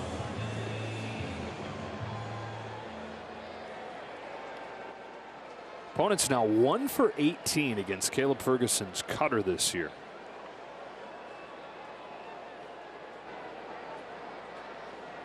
We're having a little pitch comm issue. The Padres have had an issue hitting with men on base tonight. They're 0 for 11 when there's a man on. So the Dodgers and Dustin May and Caleb Ferguson have been able to post all those zeros. May on the year has been unbelievable with men on base. The league's only hitting 133 off of him. Trent Grisham, strike 1. Ferguson's gotten strike 1 on everybody.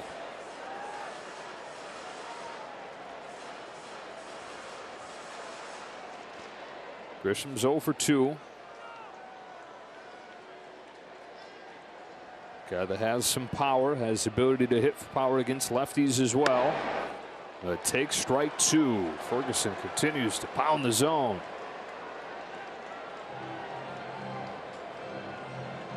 With the good rhythm he's had and able to locate, I'm surprised he had that walk, but he has found it. Fires 0-2. Wanted that one a little bit higher.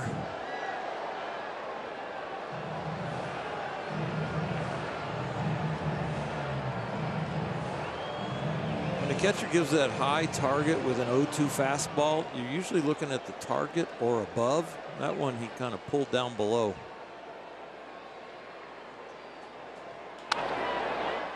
Weak fly ball left field. Trace Thompson to finish off another scoreless outing for Caleb Ferguson, sending this game to the 8th inning. Dodgers up 2-0.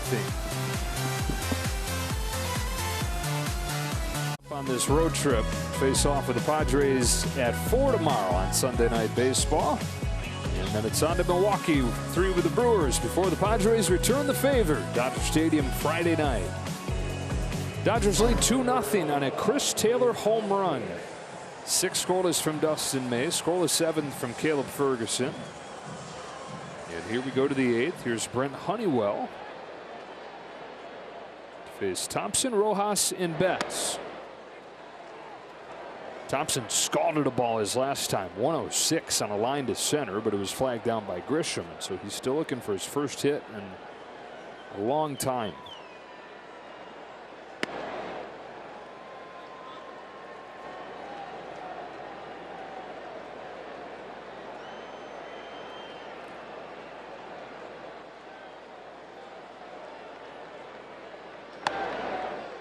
Lays off, 2-1.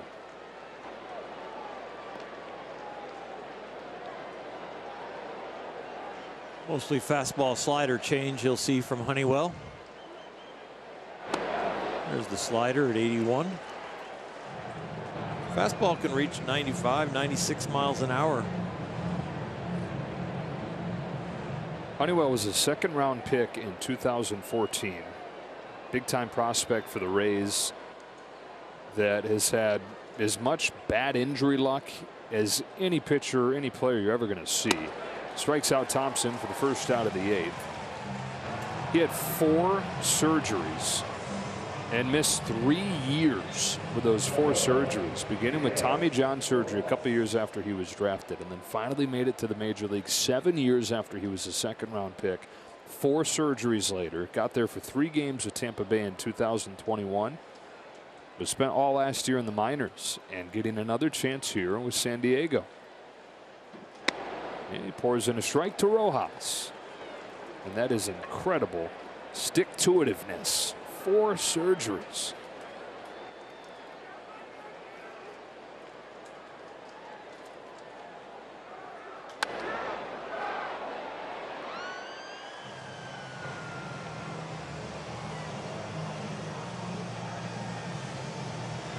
Rehab is a lonely place. Just the grind of trying to put stats on the board, be with your teammates, the stress of a win or a loss on a nightly basis. You're just not part of that equation. You're just hoping to get back to that equation.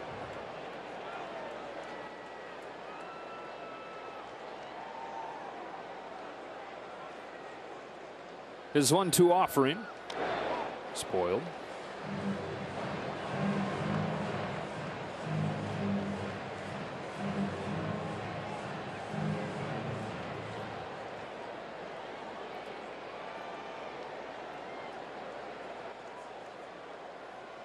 Another 1-2. Taken high. Count evens 2-2 on Rojas.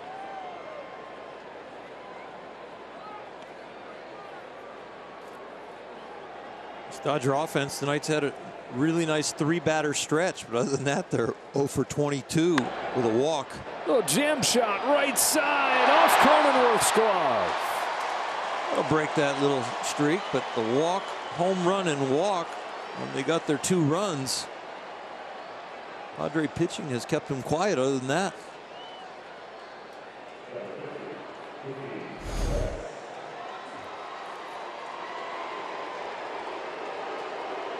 Hit them where they ain't.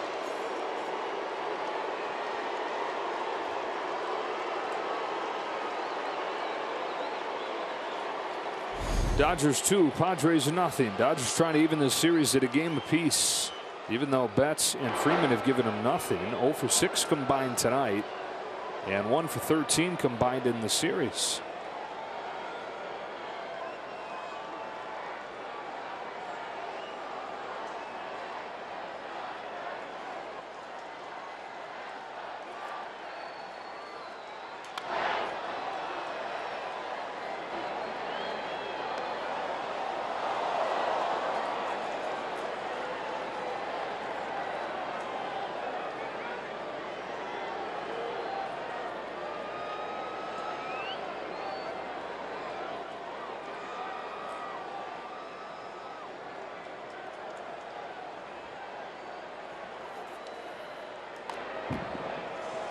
0-2. Tough count for Mookie, but this is a good place to stretch the lead when you get your 9-hitter on with a bleeder, when you come in with these two quality hitters.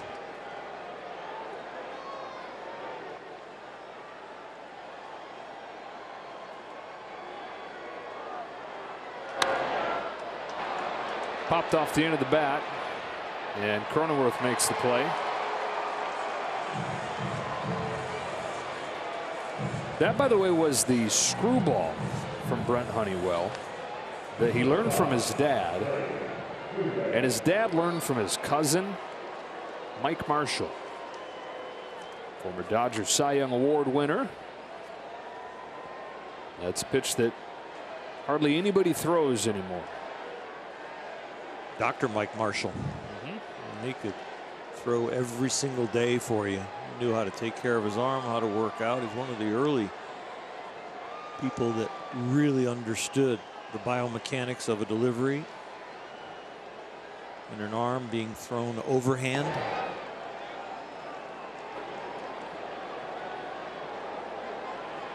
Ball, no strikes on Freddie Freeman.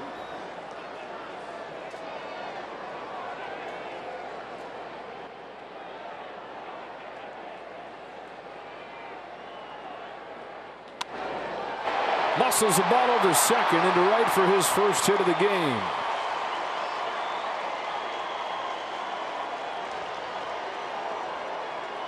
Did everything he could to try and get the barrel on this, pulling his hands so far in close to his belly button, and gets just enough barrel on it to get it out there. That breaks a lot of people's bat, that swing, but not when he's hitting. Will Smith again finds himself at the plate with 2 gone. That's been the case now all 4 times that he's been up tonight. The last 2 times he walked.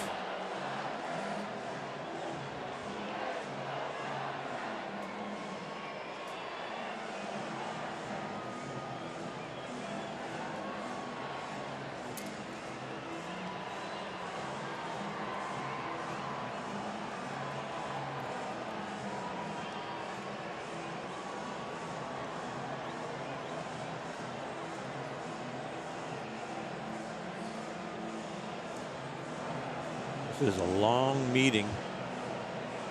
The clock on the meeting has been long overdue and over. It is, wow.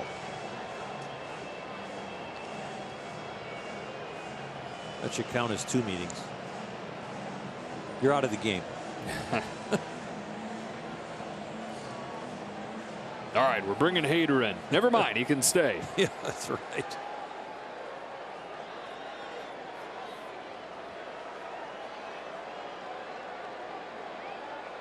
Dodgers sniffing some insurance. Top of the 8th, up 2-0 on Taylor's home run back in the 4th.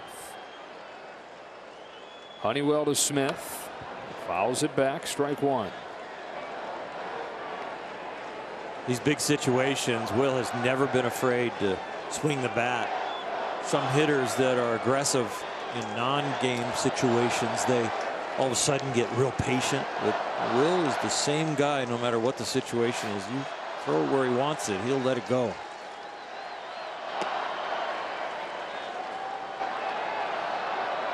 Some guys that are patient sometimes end up, guys in these situations, they don't want to get 2 strikes. They don't want to embarrass themselves with a strikeout, so all of a sudden they become free swingers. Will's the same guy.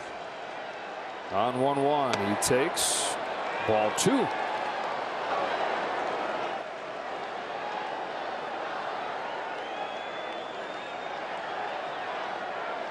If he makes a mistake middle in, watch out. It could be very loud. Last time you predicted it could be loud, it was right before Taylor's homer.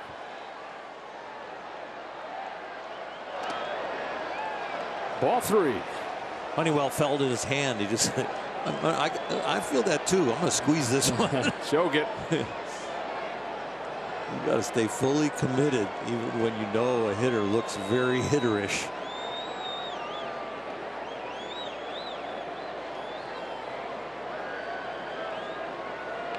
Rojas at second, Freeman at first. Honeywell to Smith with a 3-1. Fastball's fouled off. Strength against strength. Challenged him. Oh, that's such a good swing.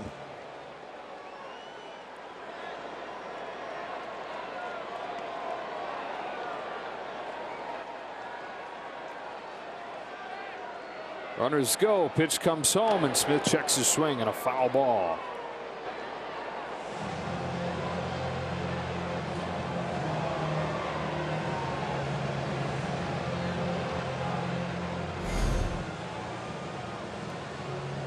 Bill trying to get some information right there, asking if the ball was high. Never enjoyed those conversations when I was on the mound and they were getting information from the umpire. It's the masked men fraternity back there. It's brutal. Out of the payoff pitch. Ball 4, third walk for Smith. Bases loaded. That one's high. And it brings up Chris Taylor with the bases loaded. He's been the man tonight. That is a very nice swing on a slightly elevated pitch that he stayed on. Calm hands and a very good approach right now. This is the right man in the right spot. Bases loaded, 2 gone, 8th inning. Honeywell deals, and Taylor lifts one in the air to center field, but playable for Grisham. So the Dodgers leave the bases loaded, and we go to the bottom of the 8th.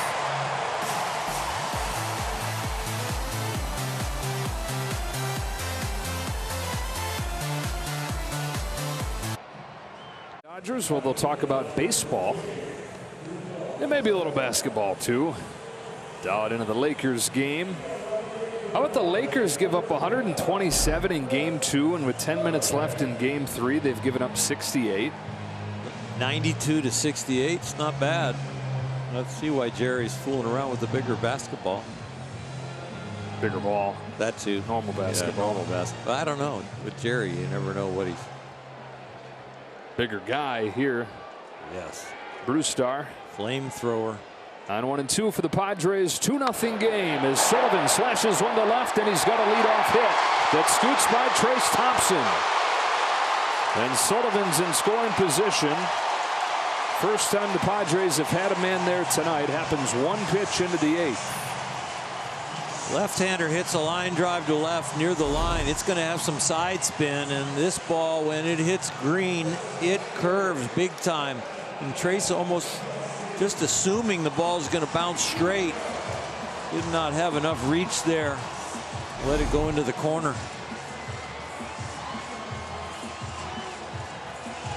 Dodgers just threw over to first to make sure that Sullivan touched first, but no luck on that appeal. Trace played that into a double. They actually did rule it a single with an error, so he officially did. Whoa, that was close. He's lucky the spikes gave way, or the dirt gave way, so his foot could slide into the bag. Good work by the Rhymes and Montero firm down in the Dodger video room to take a peek at that. It's one of the jobs of the starting pitchers that aren't pitching that night. Always making sure that kind of stuff happens. It's a strike on Tatis. 1-1. Just like that. Mood of this thing changes. I mean, it's still tense in that it's 2-0, but just like that, they get Tatis up there representing the tying run. Guy that's hit 10 home runs against the Dodgers in his last 16 games against them. 2 more hits tonight.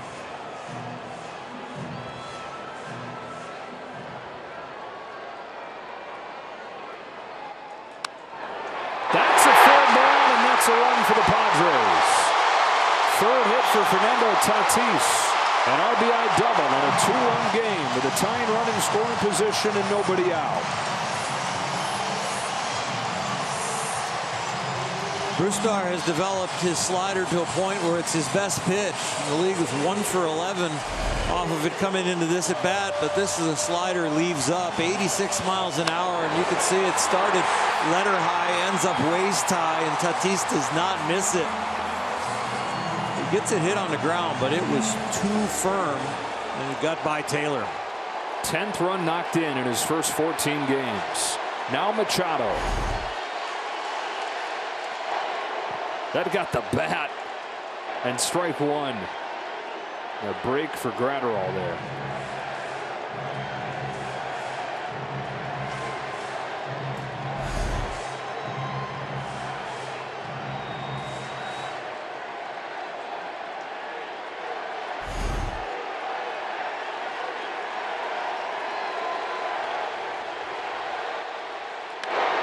Strike two.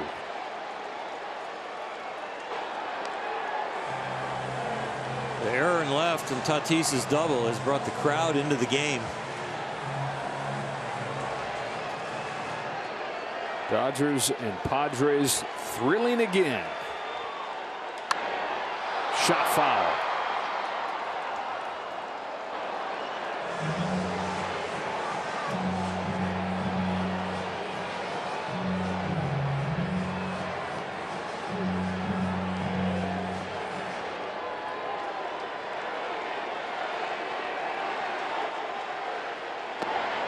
One and two.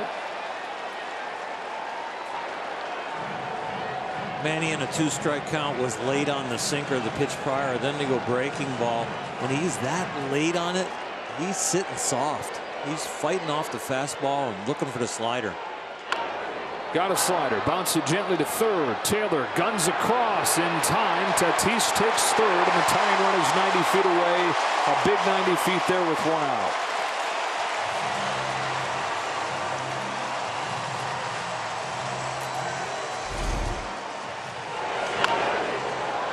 Deep ground balls in a deep position. A lot easier to move up second to third after the throw. Even if you look the runner back, it's a long throw both ways. Tatis, a very smart baseball play. Danny Lehman will pull the infield in here. Dodgers 2, Padres 1, 1 out, 8th inning. Juan Soto at the plate. 1 ball, no strikes. Slider's not sharp right now. It's up and it's kind of lazy.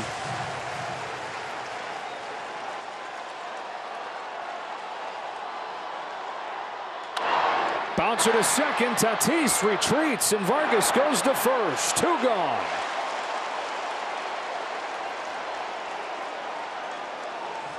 There's make it go through and there's go on contact, and Tatis looks like he's in between. He's almost going to go on contact. The secondary lead wasn't that big at all. He was pretty flat-footed, and I think they wanted him to go, but a little lazy with the secondary lead. Kept that from being a play at the plate. Vargas has got the sure thing. Had he gone to third, he might have had a play there. 100 for a strike on Bogaerts.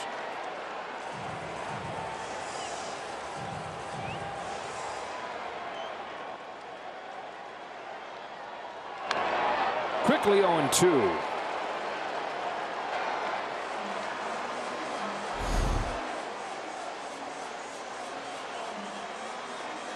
Ouch.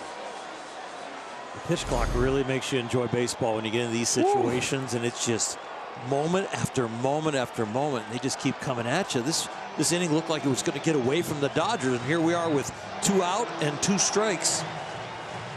Feels like playoff hockey. Yeah. The 0-2 is a pretty good breaker that Bogaerts lays off. Again, to think that there's fear that it's going to remove the drama from the moment. No, I think the drama is getting a little bit longer in a way that it's just the pace. Bouncing ball that Gratterall spears, and the Dodgers get out of this with the lead. A single and a double to open the inning, so the Padres get on the board, but they had a runner in scoring position, nobody out, couldn't get him in to tie it. 9th inning we go. Dodgers 2, Padres 1. Steven Wilson on to pitch. Opponent's batting average only 164. He's got to avoid the walks. You can see are more than a half a walk an inning. And a lot of home runs, 3 for only 16 innings. That's a bunch.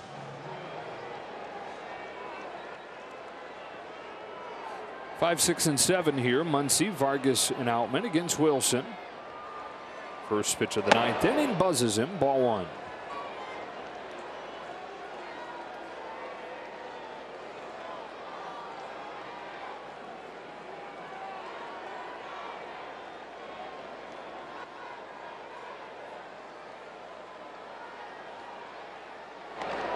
And hits him.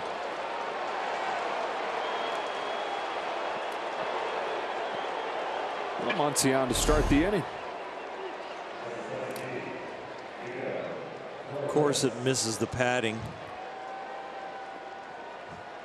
With the nice elbow pad on and hits in the area, but missed it.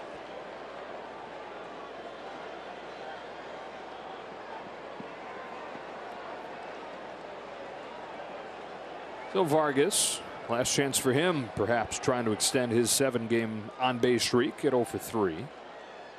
Steven Wilson comes home and a check swing foul. Rookie at the age of 23, facing a guy on the mound in Wilson, who was a rookie last year at the age of 28. Spent 6 years at Santa Clara.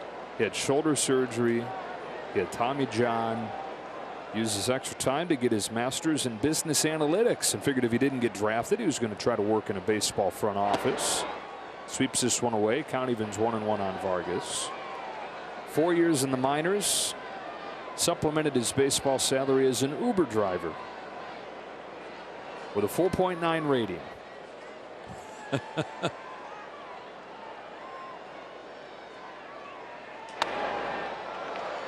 A pop-up. Foul ground at first. Cronenworth. Oh, he stumbled and still caught it. The ground disappeared from underneath him, and he's still able to catch that ball. He's looking back. Let's see what the foot. It looked like he tripped over. Got himself. Yeah. Step on his own foot. Yeah. Didn't want to step into the wall, so just made one baby step towards his left foot and stepped on it.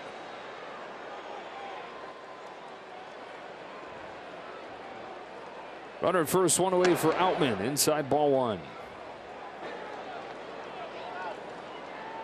James 0 for 6, 4 Ks in the 2 games. Looking ahead to the bottom of the 9th inning. 5, 6, and 7 due up. It's Carpenter, Cronenworth, and Kim. Evan Phillips has been warming.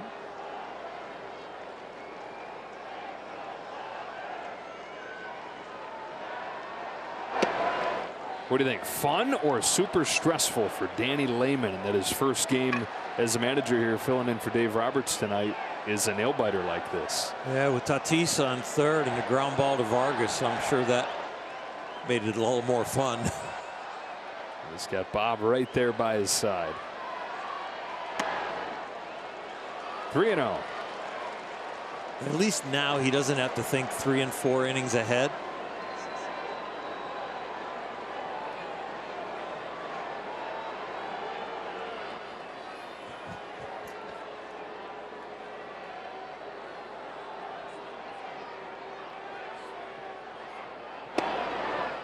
Four-pitch walk. Yeah, and a couple on here with one away. Instead of Trace Thompson, Jason Hayward comes up to pinch hit. Jason 7 for his last 14. 8 for his last 16. 5 extra base hits in those 7 games. The hard hit ball started finally falling in. He's been hitting the ball hard all year, but getting results now.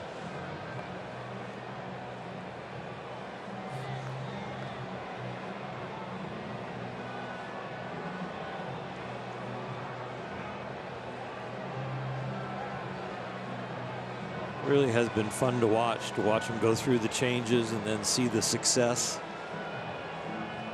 And I think for a lot of Dodger fans, this is unexpected success. They didn't expect this, but he has been a great addition. Play all over the field in the outfield. Give you some Gold Glove defense and some range. Give you great clubhouse leadership and a culture leader. Trying to get some breathing room for him here in the 9th inning. Muncy at second, Outman at first, and strike one. OPS plus is a stat where 100 is league average. It's adjusted OPS. 100 is league average. Anything below that, below average. Anything above it, above. His OPS plus last year was 58, which made him one of the worst hitters in the National League. It's 135 this year. Wow. So that's 30% better than the average big leaguer? Mm-hmm. And last year, 42% worse. What's a guy like Trout? Close to 200? I mean, in his great years? Yeah, I'll check for you. Thank you. 0-2. Chased up. 2 out. Mike Trout's career OPS plus is 176. Yeah. Almost a 2-for-1. Mm-hmm.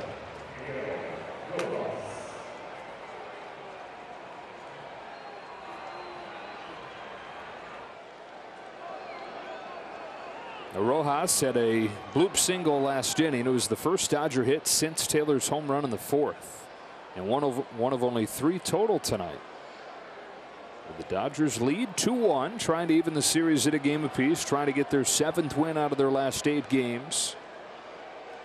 2 on, 2 out. Rojas chases, strike 1. Dodgers the National League leader in 2-out runs with 74. 2 more here tonight with Chris Taylor's home run. Looking for 1 right here. A little more insurance to make it easier for Evan Phillips.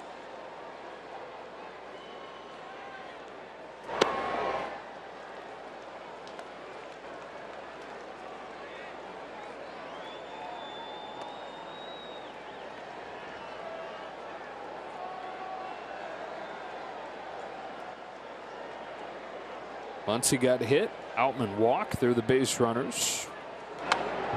It's 1 and 2 on Rojas. There is a huge contrast in sound level when the Padres are doing something really good compared to when the Dodgers are looking like they might win this game. That's a change. Yeah, some crowds kind of can keep the intensity going no matter what and bring their team along. They're watching. Not making a lot of noise right here. Off the end of the bat, Cronenworth had an adventure over there. Will tiptoe carefully and make the grab to send this game to the bottom of the 9th. You know what that means? Time to fasten those seatbelts. 5, 6, and 7 coming up against Evan Phillips. In this game, in the 4th inning, Chris Taylor with a 2-run home run against Blake Snell, and a 2-1 score as we go to the bottom of the 9th. Some defensive changes to report. Jason Hayward, pinch hit, stays in, plays center field. James Outman slides over to left. That's where Trace Thompson was. That's who Jason Hayward pinch hit for. And Evan Phillips, who's 3 out of 3 in save situations this year, comes on to face 5, 6, and 7. That's Carpenter, Cronenworth, Kim. We've heard a lot less about the bullpen and guys trying to find it. Find a rhythm, find a little adjustment on a slider, find some location with their fastball. This bullpen's been on a roll lately. They are starting to really perform. As they've won 6 of their last 7 games, they've given up 0 or 1 in all those. They're facing some good hitters here and facing a crowd of 45,000 trying to urge them on. 5-2 Padres in game 1, 2-1 Dodgers here in the 9th inning of game 2. Carpenter, who's got big time power, takes ball 1 from Phillips. Mentioned it last night, but out of his 15 hits with the Padres, 9 of them have gone for extra bases. 3 of them have gone over the fence. Phillips throws, and Carpenter takes ball 2.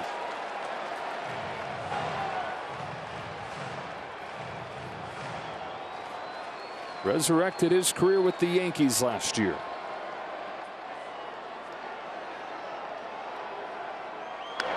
Check swing foul, and it's 2-1. Gathered at 27 home runs a year over a 5-year span in St. Louis. Got MVP votes and a 36 home run season in 2018. Found that power stroke again last year. On a 2-1. Pops it foul. Count evens up.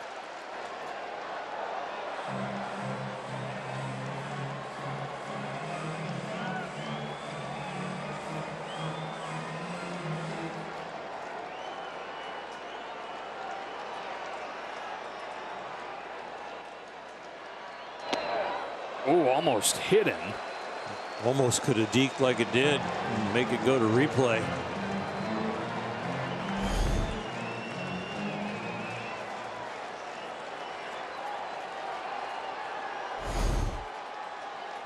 Carpenter takes strike 3.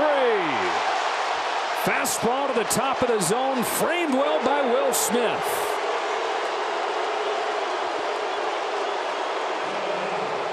Edwin Jimenez back behind the plate says strike 3, and I think the electronic strike zone says strike 3 also. It is there.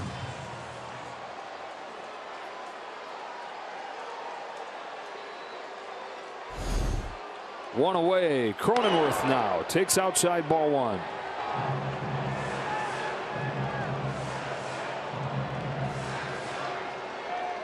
Two runs on 3 hits for the Dodgers. 1 run on 5 hits for the Padres. Cronenworth no hits, but he's walked twice. And he's ahead here 2-0.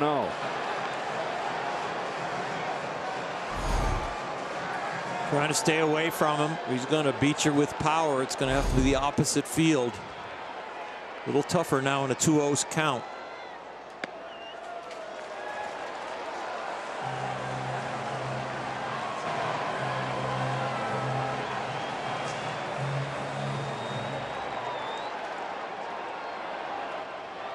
Ha-Seong Kim waits on deck. 3-0 comes home, and Cronenworth takes strike 1, and there with the cutter.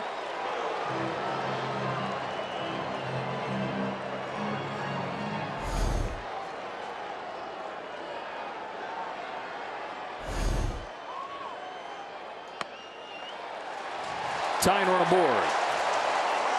3rd walk for Cronenworth.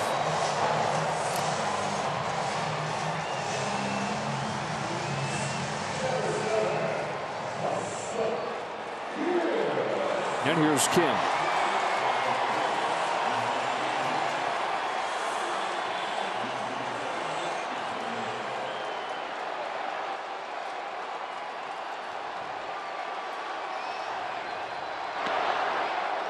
Just caught the corner. Breaking pitch to start the AB. Slider at 86. It is close, and it's probably a ball, but he gets the call.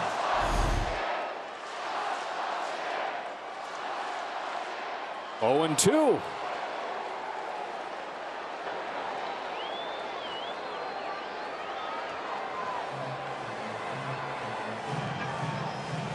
If you're wondering about Cronenworth over there at first, he's only attempted 1 steal this year. 4 years in the majors, he's got 11 stolen bases. Pretty conservative lead. 0-2 pitch. Ball 1. It's a good take after getting that first slider off the plate, call for a strike. All like that can sometimes make a hitter wander. Tying run at first, winning run at the plate. Phillips throws, and Kim watches 1 miss. 2-2.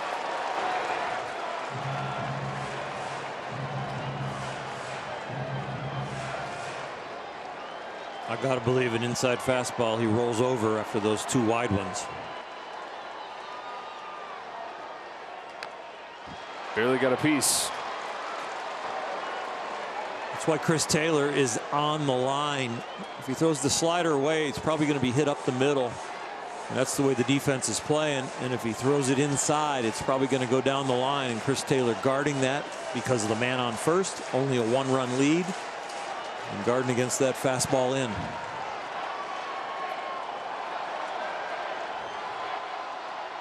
Here comes Phillips with another 2-2. He got him for out number 2.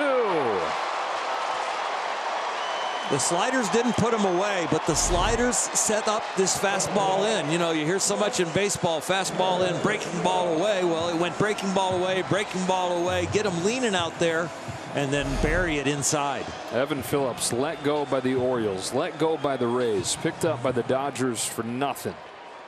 And now in the middle of this rivalry, pitch in the 9th inning in a 1-run game. Trent Grisham at the plate. Ball 1 from Phillips. Grisham's 0 for 3 today. He's 0 for 5 in the series. He's got 4 home runs this year. Tying run at first, winning run at the plate, but the Dodgers an out away from tying this series up. The 1-0 pitch. Swing and a miss. He's a dangerous man at the plate. He does not back down. He won't shorten up. He'll try and win the game.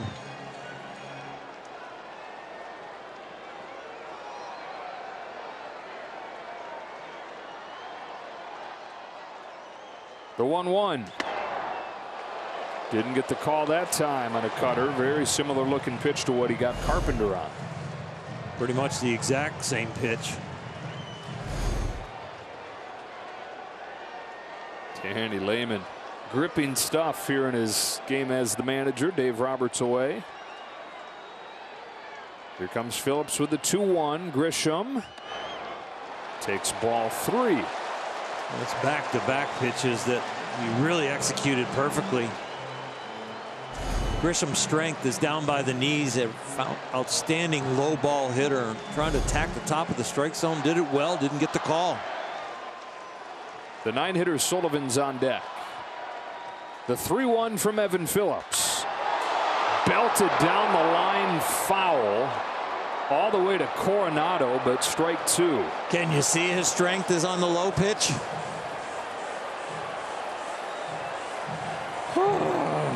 Left-handers love the ball down and in. I don't know why. I don't know if it has to do with their dominance of their eyes or their hands, but up is good. Tying run, a move of the pitch. Hook down the line, foul again. Playing with fire. The 2 sliders to Kim set up the fastball in. The 2 non-calls at the top of the strike zone here to Grisham have set up the slider, but you making him go strength against strength.